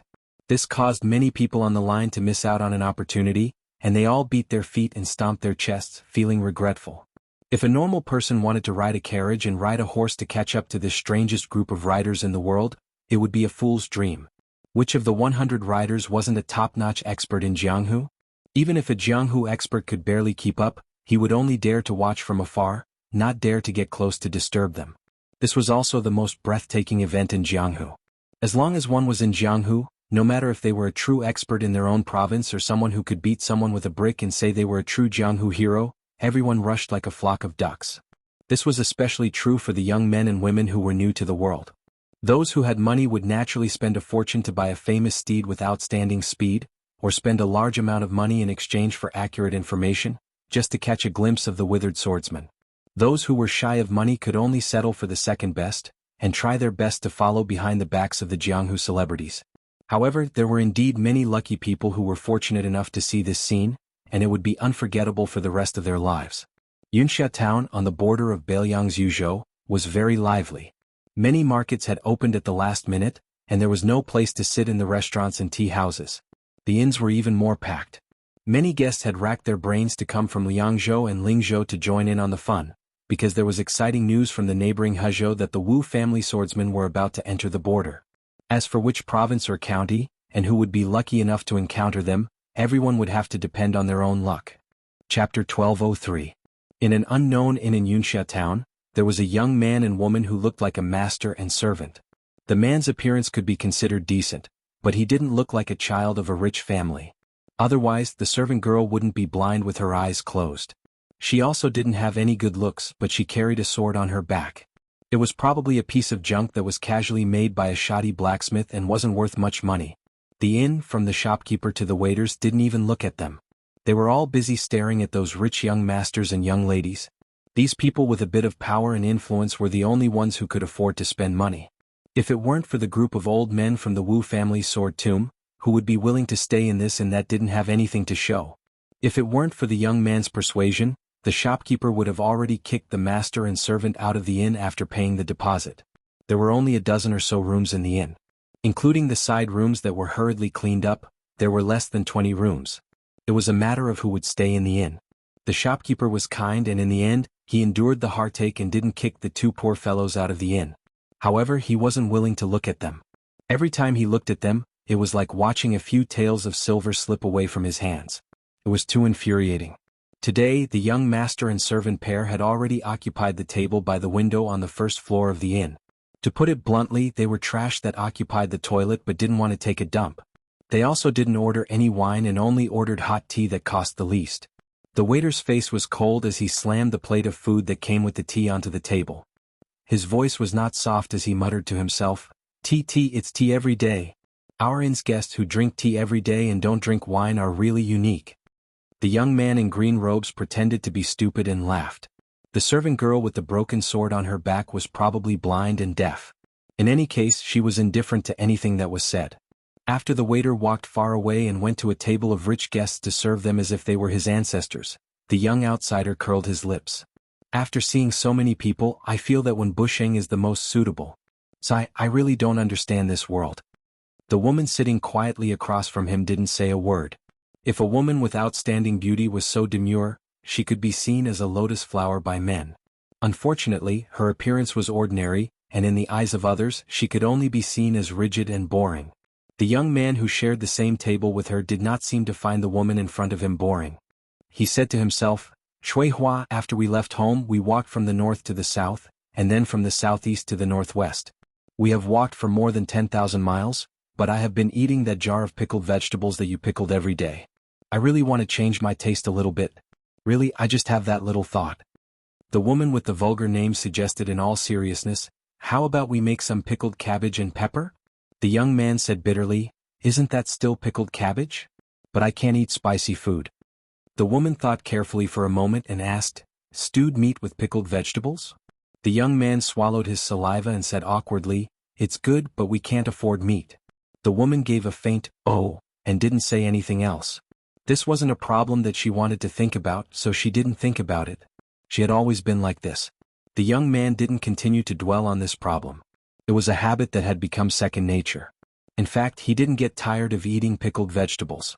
It was just that she didn't like to talk. He just wanted to find an excuse for her to talk to him.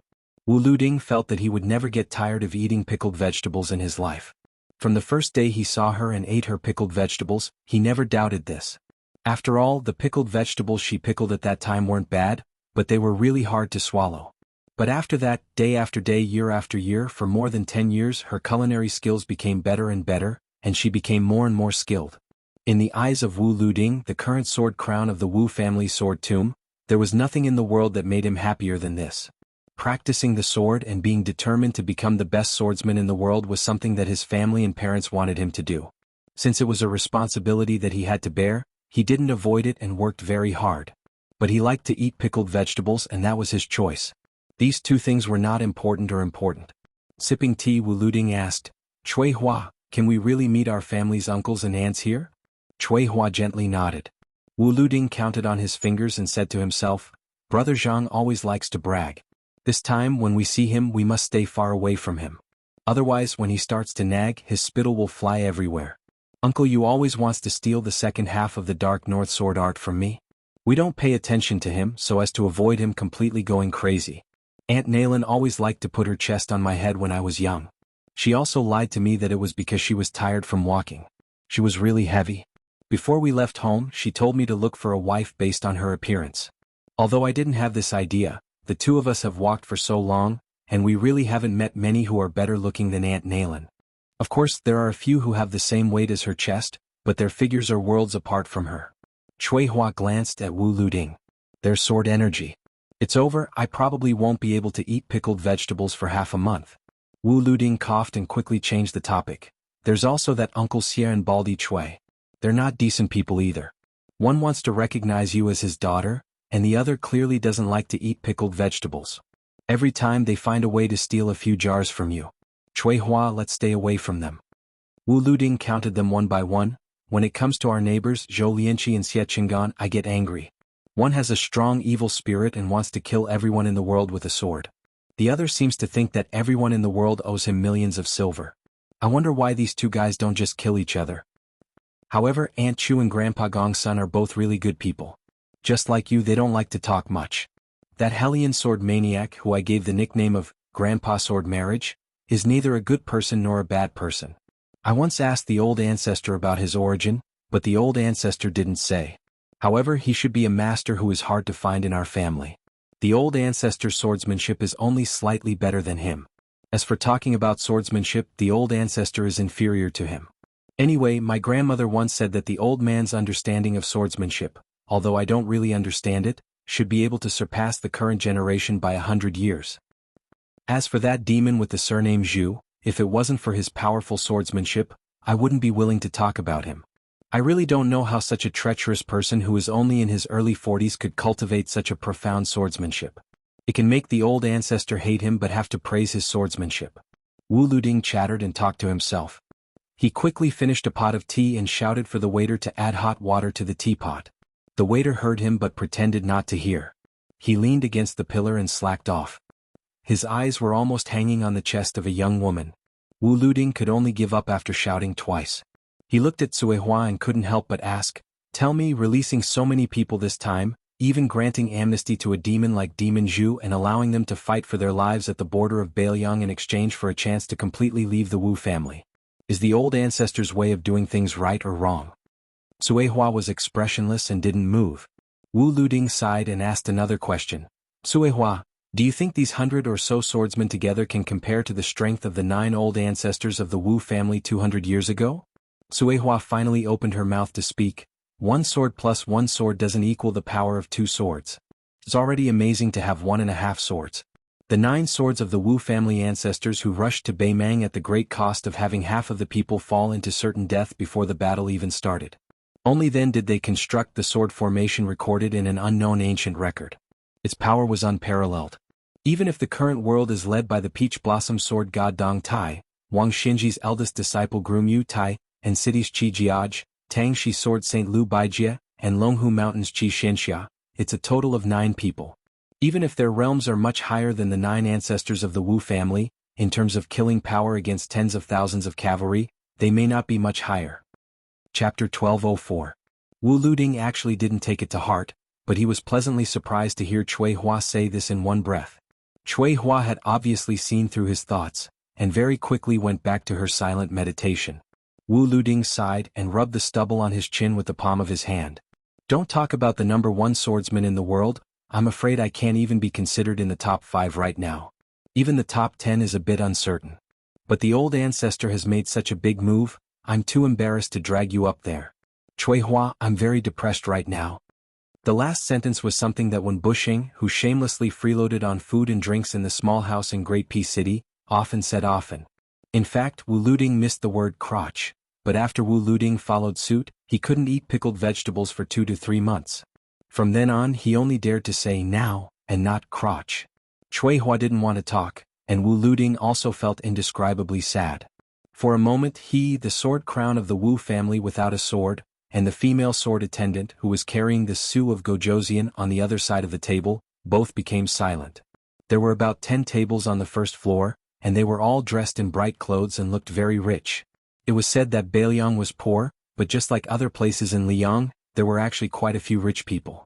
The guests of these inns were all talking loudly without stopping until they shocked people to death, or they were pretending to be experts and talking nonsense.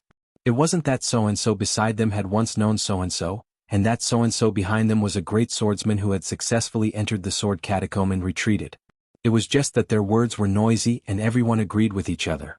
There were also many people who were startled. In fact, everyone was well aware that if someone really knew a top Jianghu swordsman, who would be willing to stay and drink in this kind of inn.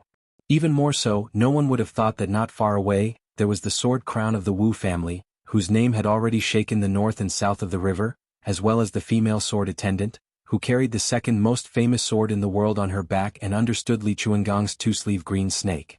Even if Wu Luding announced his identity and background, no one would be willing to believe him, nor would they dare to believe him. In the eyes of everyone present, if you were really Wu Luding, you wouldn't have the face to come out and mingle in Jianghu without more than a dozen experts to serve you tea, give you water, massage your shoulders and massage your back. How could you even boast that you were the one and only sword crown in the world? Therefore it must be fake. About 2 hours later the entire Xianxia town was in an uproar. The 100 cavalry from the Wu family sword tomb really passed by here. Cui Hua stood up and reached out to her back, gently pressing down on the Su of Gojoseon ancient sword. Originally, the Wu family cavalry was going to circle around the city according to the rules, but under the leadership of a leader surnamed Wu, they changed their minds at the last moment and made an exception to pass through the city. 100 riders entered the streets of Xianxia town. Only the sound of hooves could be heard. There was no noise at all. Every one of them had the same haggard look on their faces. The oldest had a head full of snow, and the youngest was a man and woman in their 40s. Everyone had a sword on their back but only one sword. Without exception, no one had a sword on their back, nor did they have a sword sheath to hide it. If you break into my Wu family, your skills are not as good as mine, and you will be my Wu family sword slave for the rest of your life. This was the rule set by Wu Tsang, who became the strongest person in the world at the age of 31. The Wu family's rule, for hundreds of years, had become the rule of all swordsmen in the world. In the shops on both sides of the main street of Xianxia town, no one dared to walk on the street. They only dared to stick their heads out of the windows and doors. Their eyes were full of surprise and awe, and almost everyone's forehead and palms were sweaty. The shop assistant didn't even have the time to look at the rich girl's full breasts and graceful figure. He didn't have the ability or status to squeeze to the door, so he could only move a chair inside the door and stand on it to watch. But this wasn't the most exaggerated. The most exaggerated were the people who nimbly climbed onto the trees and roofs.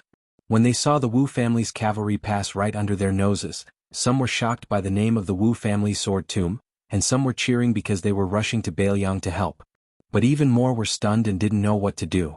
When the group of one man, one sword, and one horse stopped for no reason in front of the inconspicuous inn, the people at the entrance were so frightened that they retreated in panic. Many of them fell to the ground and scrambled back into the inn with their hands and feet. As a result, Wu Luding and sword servant Chui Hua finally made way. When the shopkeeper and the shop assistant saw the second and third riders of the Wu family dismount and make way for the young master and servant, their minds were filled with paste and they were completely scared silly. The shop assistant who had been giving the master and servant a hard time these past few days fell to the ground with the stench of urine all over his body. Wu Luding sat on the horse that one of the Wu family's sword servants, Helian, dismounted and made way for him, while Chui Hua sat on the horse of an old woman that had been forgotten by Jianghu for many years. The two sword servants didn't have the slightest bit of resentment. As the group of horses continued to move forward, they silently followed beside the two riders. This was the rule of the Wu family. No matter what kind of strength or reputation you had before you entered the Wu family sword tomb, your sword was inferior to mine. Even if you could wield a sword again in this life, it was up to the Wu family to decide.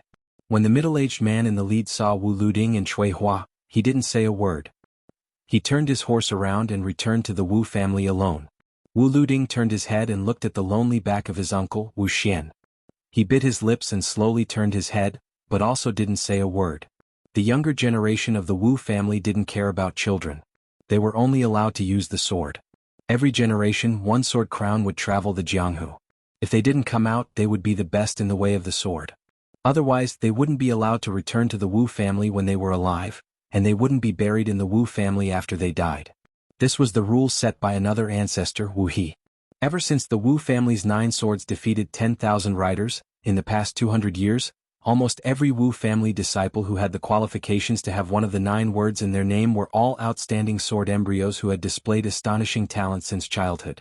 However, other than the 9 words that had never been used, none of the other 8 words were left out.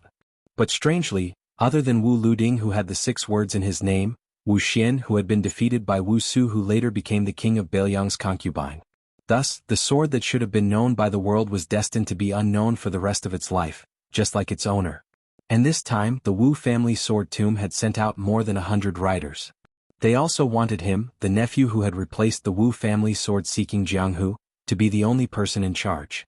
No matter how outstanding Wu Wuxian's sword skills were, he could only be a flash in the pan of Jianghu and die of old age in the family.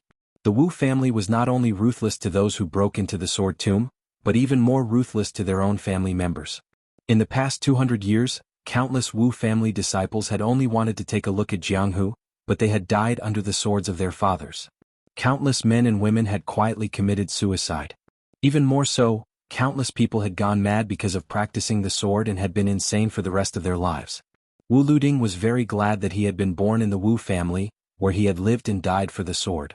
He had never complained, but he was even more glad that he had Chui Hua to accompany him on this trip to Jianghu. A Jianghu without Chui Hua and pickled cabbage could not be considered Jianghu.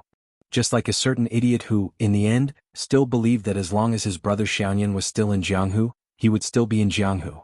Wu Luding had always only recognized that idiot as his friend.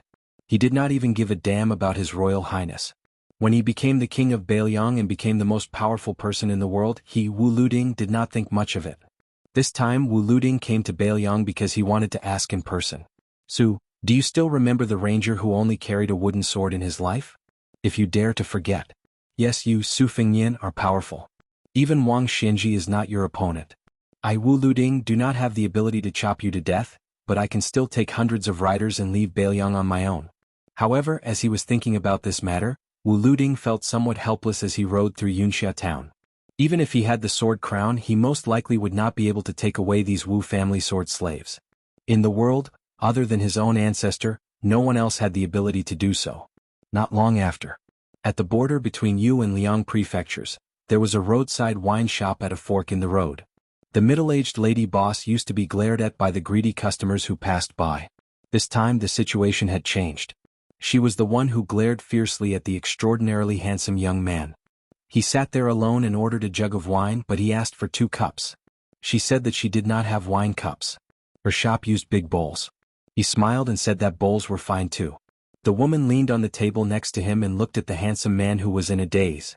She thought that he had probably remembered someone he wanted to drink with. Chapter 12:05. The wine shop's business was getting better and better, and several tables were filled with customers. This made the proprietress smile from ear to ear. This was a rare sight in the past. As she shouted and served the wine and meat, she calculated in her heart that she had earned a few pieces of silver and a few copper coins today. She thought about her youngest child, who was studying in a private school, who was always clamoring to buy brushes and ink. How could the family afford this expense? Otherwise, which decent woman would be willing to show her face in public? Most would rather face the yellow earth and back to the sky. Now she could finally fulfill that child's wish. The tables were full, but there were still people behind her asking for wine. Moreover, they had no intention of leaving immediately. The proprietress had no choice but to bring out a few stools. Fortunately, the men did not think it was unsightly and only cared about drinking and eating. If it were in the past, the men who settled down in the tavern would often look at the proprietress and tease her. Bailiang women were bold and unyielding, not inferior to men. As long as the men did not go overboard and pinch them when they delivered the wine, the proprietress would not get angry. However, today the customers all glanced to the east of the post road as if they were waiting for someone. Not long after, more than 20 people had gathered in the tavern. As a result, the handsome young man who occupied a table was particularly eye-catching. In the beginning, no one wanted to share a table and drink, but for some reason, after seeing the young man's appearance and temperament, they all subconsciously avoided him. Now the proprietress saw that more and more customers were coming, and there were even more rich people dressed in silk. She was a bit worried about the young man. What kind of place was Bailiang? In other places, there was a saying that a disagreement would lead to a fight. Here, everyone had a violent temper that was like knives and sand. Perhaps one more glance would lead to a fight. The proprietress did not care that the young man made her lose a few pots of wine and a few pounds of meat, but she was afraid that he would get into trouble and suffer a loss. She would not be able to bear it if such a handsome young man was beaten black and blue. Just as the proprietress was about to squeeze out a smile and speak to the young man, she never thought that what she was afraid of would happen. A group of tall and sturdy men with sabers at their waists had set their eyes on the table with 3 empty seats. The proprietress was truly afraid that the young man did not know the dangers of the Jianghu. She was afraid that he would feel that he had lost face and would open his mouth to hurt her. At that time, sabers and swords had no eyes. So what if he had some family background to rely on? After so many years in Bailiang, when had there not been a year where she had not heard of a few scholars being beaten half to death? In Bailiang, unlike other places in Liang, it was not easy to wear scholarly robes. Only a young man with a cold saber could intimidate the people of the Jianghu. However, the proprietress had also heard that it seemed that the young king of Bailiang had issued an imperial edict. Nowadays, even the children of generals did not dare to privately wear cold sabers. It was even very rare to see someone riding a horse in the downtown area. The proprietress did not understand what it meant to worry about the country and the people. She only felt that the world in Bailiang was indeed better. The proprietress heaved a sigh of relief because although the young man looked young, he had a lot of Jianghu experience. He took the initiative to chat with the fierce-looking men for a while, and then smiled and asked for 10 caddies of green ant wine from her. The 5 middle-aged men who did not look like they were in the business of making a living saw that the young man was tactful and had a few more smiles on their faces. Outside of Bailiang, as long as they were not the descendants of generals, not everyone would dare to draw their sabers and start a fight within Bailiang.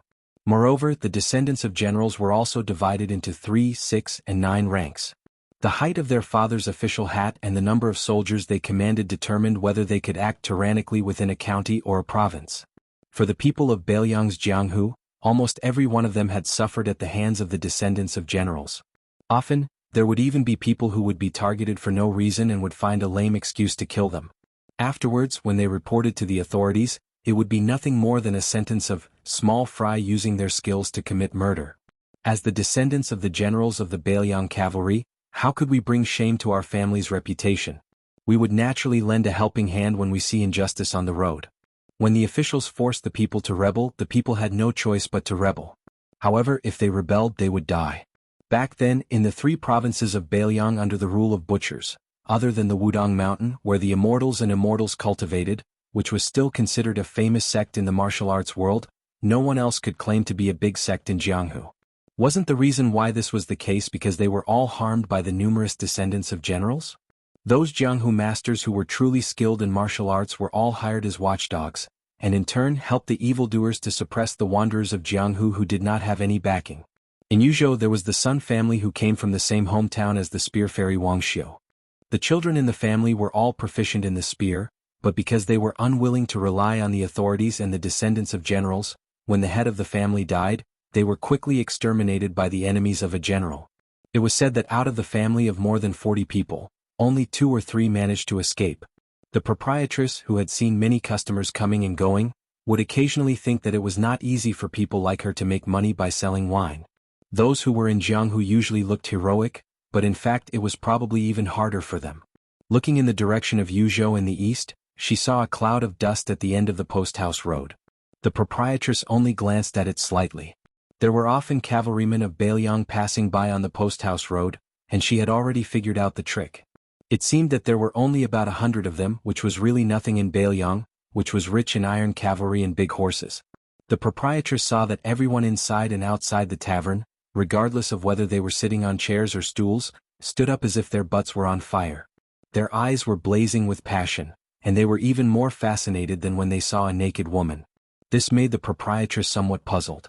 Could it be that some big shot had graced them with his presence? She was just a rural woman who could only afford to sell green ant wine. Whether it was in Jianghu or in the imperial court, there were many things that she did not take to heart even if she heard about them. As a woman who was content with counting a small pile of copper coins every day, how could she worry about the great cause of the country for the king of Beiliang? During this period of time she had heard many customers talk about the Wu family's sword tomb, but she did not take it seriously.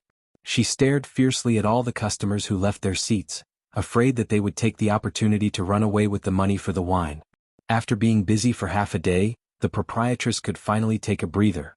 She was in the mood to look at the young man who had ordered a lot of green ant wine. She pursed her lips and smiled. Who said that only men were allowed to look at beauties? Women also liked to look at handsome men. At this moment, the young man also stood up and stood under the shade of the big locust tree next to the tavern table by the courier road. His hands covered the cuffs of his sleeves. She looked at his side profile and envied him for having a pair of attractive eyes. Moreover, when he looked at her, he did not have the look of an ordinary man who wanted to eat her alive. His eyes were clean just like the old well in the village. The water from the well was exceptionally clear all year round. It was good to drink a ladle of it to quench one's thirst or use it to make wine. The proprietress could not help but laugh out loud as she thought about it. She wondered which family's young woman was so lucky to be stared at by such a handsome young man every day.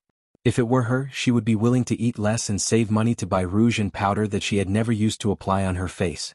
The proprietress was right. There were indeed 100 riders coming from here to Liangzhou.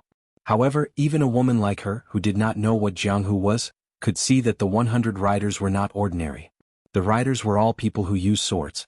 They were not armored and carried crossbows like the cavalry of Beiliang, nor were they dressed in bright clothes like the retainers of important people. Everyone's face was as hard as stone. Many of the swordsmen looked to be in their 70s, but when they rode by, their waists were like erect military spears. Their spirit was not something that the old people in the village could have. Especially when the 100 riders looked at the tavern almost at the same time. Not only did the proprietress retreat in fear, but almost everyone else also retreated. However, for some reason, the more than 100 swordsmen did not stop after the leading rider urged his horse forward without looking sideways. The proprietress was relieved. It was good that they did not stop. Otherwise, she would not dare to charge them for the wine. The young vassal king, who was deliberately ignored by the 100 riders of the Wu family, put down his arm. In the end he did not say anything. It was inevitable that he felt a little embarrassed. Of course, Su Fengyan knew more than anyone else present. Wu Luding, who was in the lead, intentionally turned a blind eye to Su Fengyan, and the sword slaves behind him could only continue forward with sword crown. Su Fengyan did not get angry. He sat down and asked the proprietress for half a caddy of green ant wine. Anyway, he had shown his sincerity. It did not matter if the leader of the 100 riders of the Wu family did not appreciate it, but he could not put his hot face on a cold butt, right? If it were not for the sake of the Wu family's great-grandfather, whom he had just met, he would not have waited at the border of Liangzhou. Since Wu Luding wanted to put on airs, then let him. Su Fengyan would not make things difficult for him. Su Fengyin calmly drank the wine. In his mind, he was weighing the strength of the 100 riders of the Wu family. Wu Luding and the 6 or 7 people behind the second rider, Cui Hua, could all be considered top-notch experts. If the battle was in a stalemate and victory or defeat was only a hair's breadth away, who could stop these 100 riders and 100 swordsmen? There was no need to consider Tuoba. As long as the martial god of Beimang was on the battlefield, he did not need anyone to protect him. Hong Jingyan should be able to handle it, and Murong Baoding would probably not be able to handle it. However, in a battle between two armies, the legend of taking the head of a general in the midst of an army of 10,000 was very rare in the spring and autumn period. Especially with the appearance of several types of large crossbows that were easy to assemble and astonishingly powerful, it was very difficult for someone to achieve the feat of breaking through a battle formation or even entering and exiting a few times. It should be known that a fish-duck treading crossbow, which was made by the joint efforts of several elite soldiers, was so powerful that it was known as the 50 flying swords in Jianghu.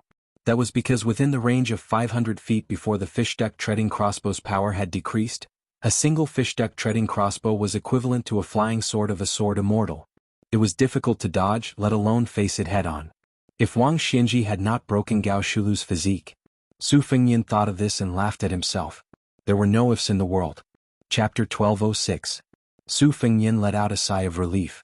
The people who had come to try their luck at the tavern had all come in high spirits after feasting their eyes. Many of them had even paid extra for the wine to the waitress when they were paying the bill. Soon the tavern was completely emptied. Before those burly men with swords left, they didn't forget to bid farewell to Su Fengyin, who was treating them to wine. Su Fengyin continued to sit and drink his wine. Although he occasionally chatted with the woman about the harvest, he naturally didn't have any improper thoughts about the lady boss. The charming woman wasn't naive enough to think that this young man had any wild thoughts. She took advantage of the conversation. Since she didn't have any business to serve, she sat across the table from him. She carried a jar of green ant wine and a few plates of homemade dishes to go with the wine. She said that it was for him, but it didn't cost much. As the two of them chatted, 3 more guests finally arrived. 1 old man and 2 young men, all of them carrying bags and carrying wooden poles. They sat down at the table next to Su Fengyin's. They weren't from rich families. The old man only asked for half a caddy of green ant wine. The 2 young men could only smell the fragrance of the wine and watch the elder in their family drink with narrowed eyes. A burly young man with stubble on his chin asked in a low voice, "Grandpa, the swordsmen we saw just now, were they really the swordsmen from the Wu family sword tomb?" The old man nodded. The other young man with delicate features didn't look vulgar. His lips were red and his teeth were white. He looked like a woman. If he had met those young men who liked men a few years ago, he would have been better off dead. Fortunately, there were still many arrogant young men in the prisons of Bailiang. Compared to the Bailiang of the past, the Bailiang was much more disciplined. Moreover, many rich people had moved out of Bailiang. Today, with the addition of Lu Province's Bailiang, it was a rare peaceful world. After the lady boss greeted the 3 cash-strapped guests, she returned to her seat. She glanced at the delicate young man and subconsciously turned her head to look at the young man across the table. Yes, the young man in front of her was much more handsome. She didn't expect to be caught red-handed by the young man. The lady boss saw that he seemed a little helpless. She couldn't help but laugh. There was nothing to be embarrassed about. After all, she was a woman who would soon have a daughter-in-law. Her skin couldn't be that thin. The lady boss laughed straightforwardly. "Young master, you look even better than the prettiest girl in our village. Your parents must be good-looking as well. Young master, please don't be angry if I look at you a few more times." Su Fengyin smiled and said, "Lady boss, if you want to look, then look. I can't control your eyes. But can you omit the small change when you pay the bill later?" The lady boss laughed and said, "How can I do that? I've already given you a jar of the best green ant wine. Later on you can't miss a single copper coin. If young master can let me touch and pinch you a few times, I can consider it." Su Fengyin said helplessly, "Lady boss, your business is really profitable." The lady boss laughed heartily without hiding anything. Su Fengyin looked at her smiling face and laughed as well. Compared to the women who grew up in the misty rain in Jiangnan, the women of the northwest frontier fortress were naturally less gentle and graceful. However, they had more of a heroic spirit that could only be cultivated in this place. Su Fengyin liked the lady boss's smile. It was just like how he liked Bailiang. For Su Fengyin, who grew up in Bailiang Liaodong where his ancestral home was, could never be called home. The handsome young man next door listened to the conversation between Su Fengnian and the lady boss and furrowed his brows. The tall young man sneaked a glance at the lady boss's chest that had bumped against the edge of the table and swallowed. The old man sitting next to Su Fengnian had a calm expression. He held a wine bowl and closed his eyes to smell the wine before each sip. If one looked closely, the old man and the two young men had thick calluses between their thumb and forefinger. It was clear that they had touched many things. Su Fengnian had seen it long ago, but he didn't want to look into it. The poor practiced literature and the rich practiced martial arts. These three were clearly people who practiced the spear all year round. As for why they were so shabby, even the spear shafts they used to practice the shaking of the spear were the most coarse pewter ones. Who didn't have a difficult book that they didn't want to open? The handsome young man lowered his voice and gritted his teeth. Grandpa, I heard that the Sun family moved to the Central Plains. The devil surnamed he must have followed them. What should we do? The old man's eyes were complicated. He lowered his head and drank a mouthful of wine. He raised his head and said indifferently, practice your spear skills first. Even if he stands in front of you now and you two stab him 100 times, you won't be able to hurt him. The young man was stunned and tears welled up in his eyes. The strong young man whispered, why did I hear that he joined the fish dragon gang? He even became a leader. Compared to the Sun family, he is even more difficult to deal with. The old man glared at him and the strong young man immediately shut up. The handsome young man's eyes lit up and the old man immediately said in a deep voice, whether you go to the Central Plains or the fish dragon gang, the most important thing for you is to practice your spear skills. As long as Grandpa is still alive, I will expel you from the family if you dare to seek revenge on him. The tall young man whispered, a month with a rod, a year with a saber, and a lifetime with a spear. With my talent, I won't be able to master the spear even in 10 lifetimes. The old man slammed his wine bowl and said angrily, nonsense. Wang Xiu practiced the spear for less than 40 years and was already one of the 4 grandmasters who was as famous as Old Sword Godly. A year with a saber? Gu Jiantang practiced for only a year and became the best saber user in the world? Our lord who succeeded Wang Xianji and became the best in the world. Speaking of this, the old man was suddenly speechless because he suddenly realized that the young lord didn't seem to have practiced the saber for many years. The tall young man snickered. Even the handsome young man was amused and the dense haze on his face faded a little. The old man shook his head and continued to drink. Grandpa, our cold saber, the curved saber of the northern barbarians, and the waist saber of the king of Yan's army in Nanjiang are known as the 3 famous sabers in the world. Can you tell me more about them? Practice your spear.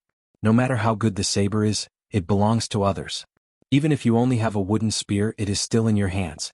The tall young man was very curious and full of dreams about the Jianghu of the Central Plains. He felt wronged and said, I won't lose anything by talking about it.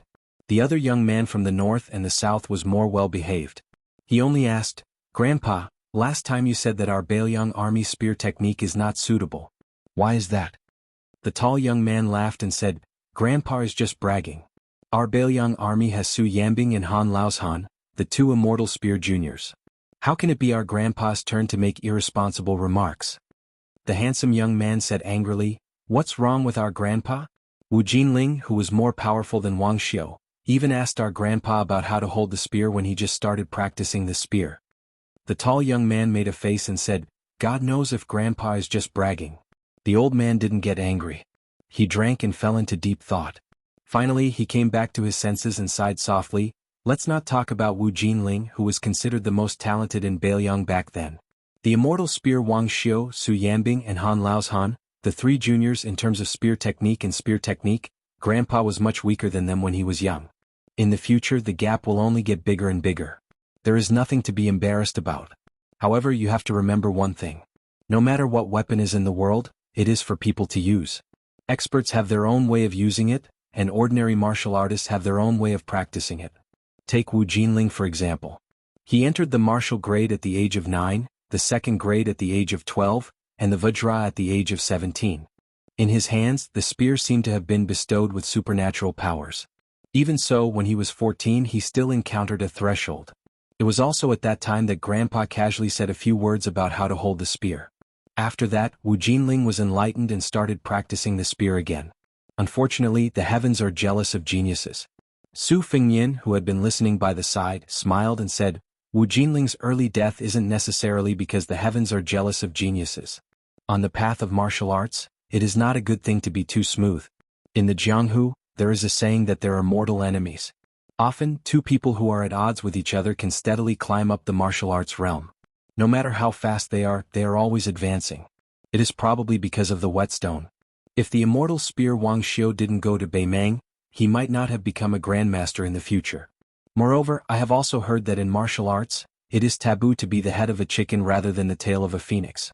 When practicing the saber, the sword, or the spear after reaching a certain realm, there is no need to talk about the top 3 swordsmanship or the number 1 saber user in the world. Everyone is aiming to be the number 1 in the Jianghu. Otherwise, when Wang Xinji was in the martial emperor city for 60 years, there wouldn't be so many people who went to humiliate themselves. The old man smiled and didn't say anything. As long as it was a martial arts aristocratic family, there would be no elders who wouldn't speak of such things.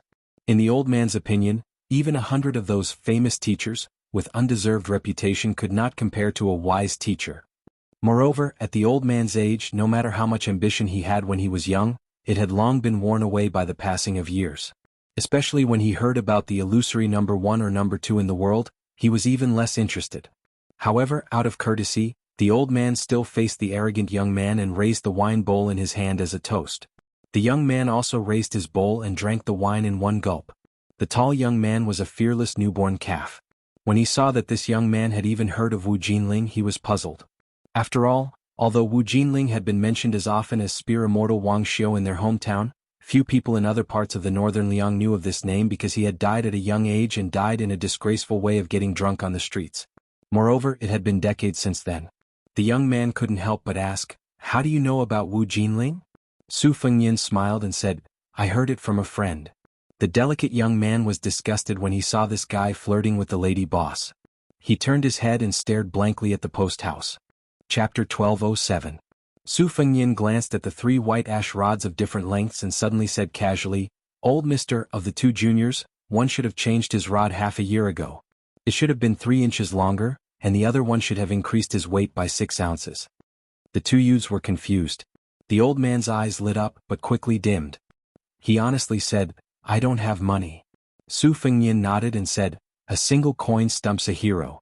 Old mister, I still have some money left for wine. Would you like to drink another 2 caddies of wine?" Of course, the woman was happy for the customer to drink a few more bowls of wine, especially the handsome young man in front of her. Without waiting for the old man to answer, she eagerly went to pick up the wine. This gave the old man a way out. He probably believed that his vision, honed from years of wandering, trusted this young stranger. He cupped his fists and smiled, "Then this old man thanks you." Although the old man had gone through a lot, he still had a forthright temperament. He asked the tall young man to sit on a bench and invited Su Fengyan to sit on the seat beside him. The lady boss added some wine and meat. The plate was not big, but the amount was not enough. Fortunately, it was free of charge. Otherwise, she would be a spendthrift. The old man used his sleeve to wipe the wine and smiled. "This young master's vision is accurate, very accurate. Do you also practice the spear?" "Generally speaking, without 10 or 20 years of practice, you can't really see the depth of my 2 grandsons." Su Fengyan shook his head and smiled. "I don't practice the spear, but there are some people around me who are experts. After watching for a long time, I can understand a little." The old man joked, "If that's the case, then young master should be an expert." Su Fengyan also joked, "Probably a little high." The handsome youth coldly snorted, while the tall youth held back his laughter. He had never seen such a shameless person. The old man didn't take it to heart. When interacting with people, he wasn't afraid of those who showed their small flaws to others, but he was afraid of those who were scheming. The old man sighed and lamented, "Don't be fooled by how popular pewter spears are in the Liang army nowadays. In fact, this kind of material has always been considered inferior in the spear manual. It has an extremely bad reputation, it's too soft, and its toughness is all fake. When a layman wields it, he might be able to shake out some beautiful spear moves, but those street vendors with spear tips at the throat and spear bodies that curve in a big arc, which one of them isn't a pewter spear? Give him a Bailiang spear and try it. Do you dare?" Speaking of this, our Bailiang really put in a lot of effort. Among the world's most famous wood for making spears, the red and white cowhide wood from the Guangling Road, the red ridge wood and red ridge wood from the old southern Tang dynasty, and the slightly inferior Cushio tea stick. All of them are good materials, but none of them can be found in our Bailiang. In the end, the pewter spear produced in the eastern Hunan plain was rarely seen in our Bailiang, but it was popular in the other vassal kingdoms. What?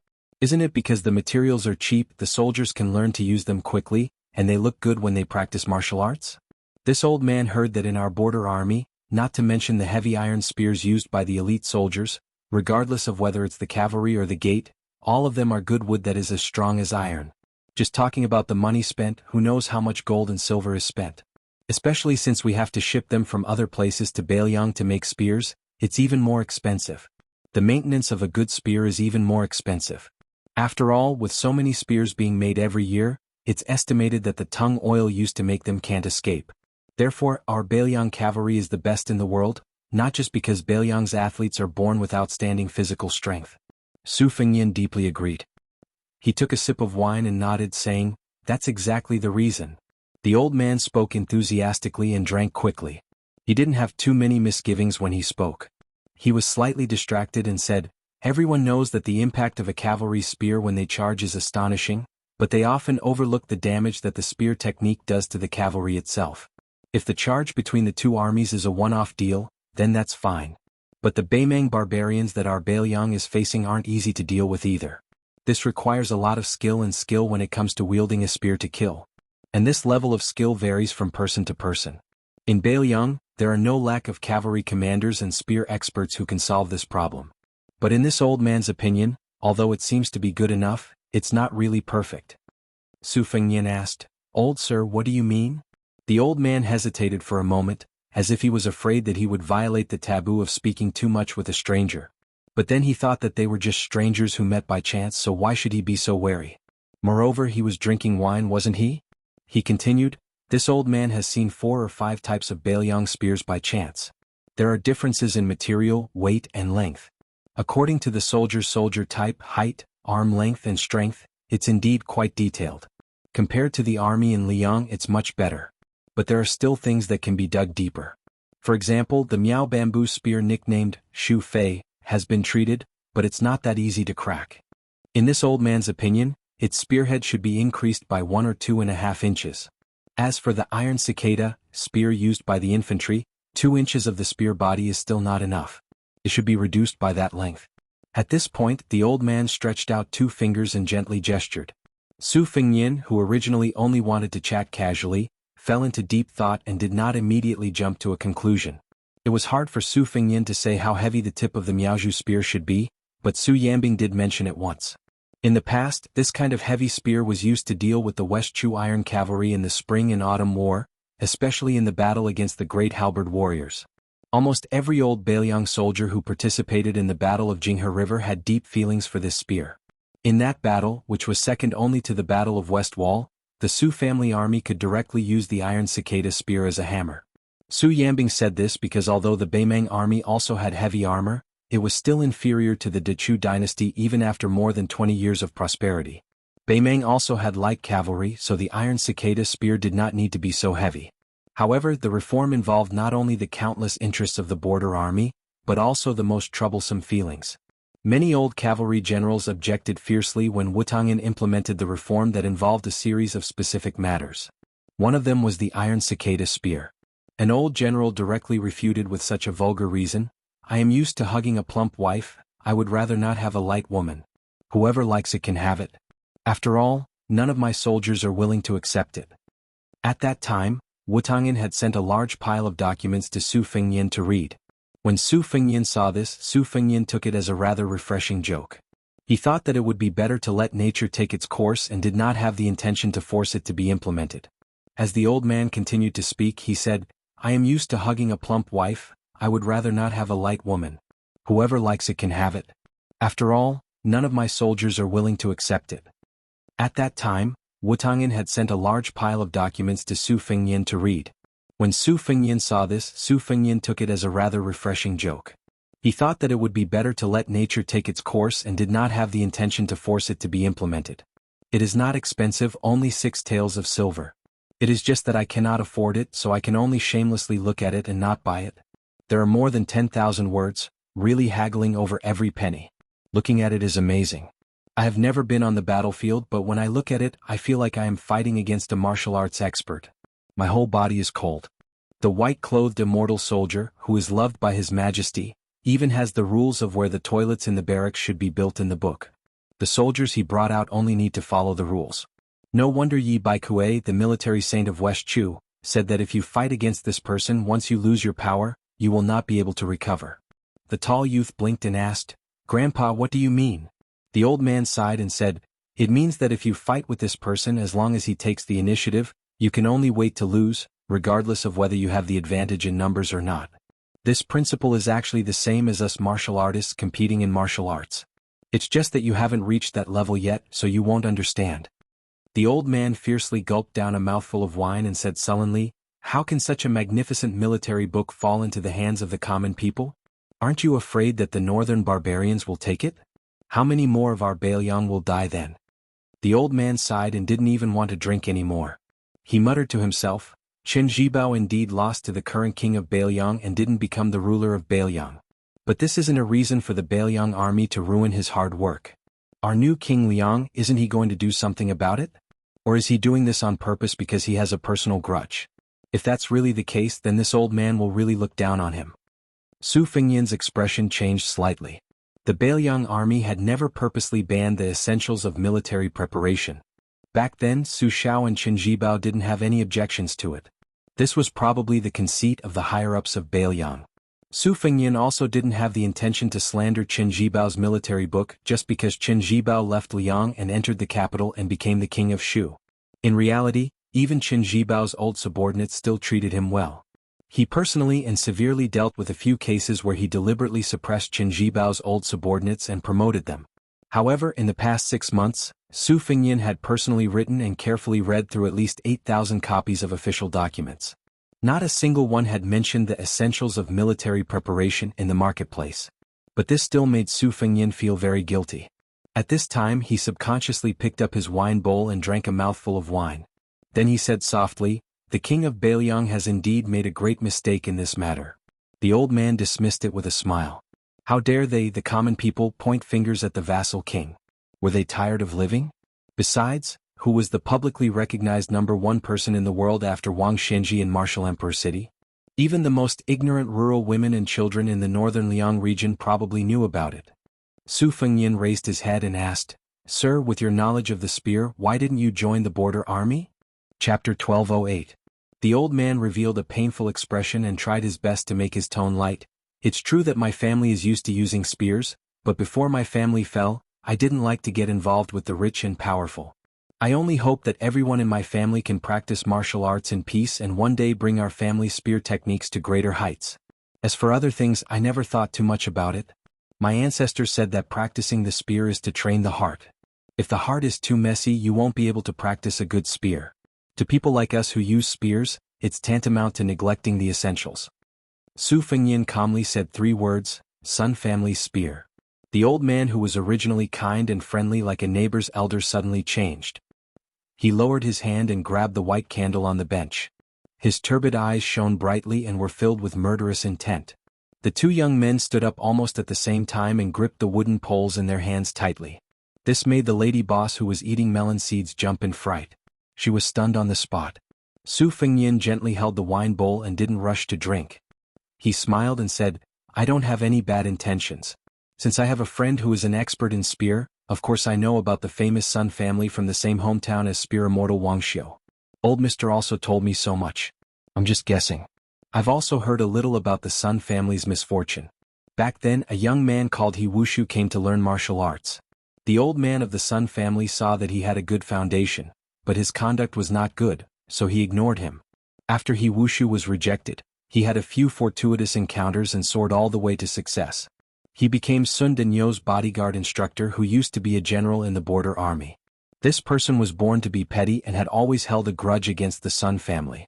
After the old man of the Sun family passed away, he relied on the Sun family's background and the connections he accumulated in the government to accuse the Sun family of betraying the Liang. Of the 40 people, only 6 escaped, including 2 infants. In the past 10 years, 3 of the Sun family members died under He Wushu's spear. 2 of them were not as skilled as others, and 1 of them secretly betrayed the Sun family. However, after the old man of the Sun family passed away, he relied on the Sun family's background and the connections he accumulated in the government to accuse the Sun family of betraying the Liang. Of the 40 people, only 6 escaped, including 2 infants. In these 10 years, 3 of the Sun family members died under He Wushu's spear. 2 of them were not as skilled as others, and 1 of them secretly betrayed the Sun family. But after the old man of the Liang, he didn't get a chance. Sun Qingqiu, old master's son, am I right? The old man's face was as cold as water. He sneered and said in a desolate tone, Good. What a tiger head spear, proclamation. Sure enough, after joining the fish dragon gang, you're like a tiger that has grown wings. You actually chased me all the way here. When the old man agreed, he threw a glance at the 2 youths. He wanted the 2 children to run for their lives without caring about him, so he couldn't refuse. However, how could the young man escape at this moment? His feet were rooted to the ground and he did not retreat an inch. This made the old man not know whether to feel happy or sad. The spear of the Sun clan would not retreat until the person was dead. Su Fengyin was still holding his wine bowl. He mocked himself, Old man's son, do I look like a henchman of Wushu? Or do they look like assassins who are chasing after you? But who in the world would treat someone to a drink before killing someone like me? The tall youth said angrily, You bastard, you must have poisoned the wine. The proprietress was not happy at all. She had roughly heard some clues from the conversation. She didn't believe that the young man was a bad person at all. Who asked him to be so handsome? She slammed the table and said angrily, What are you talking about? Do I look like a gangster's shop? Your wine was personally served by me.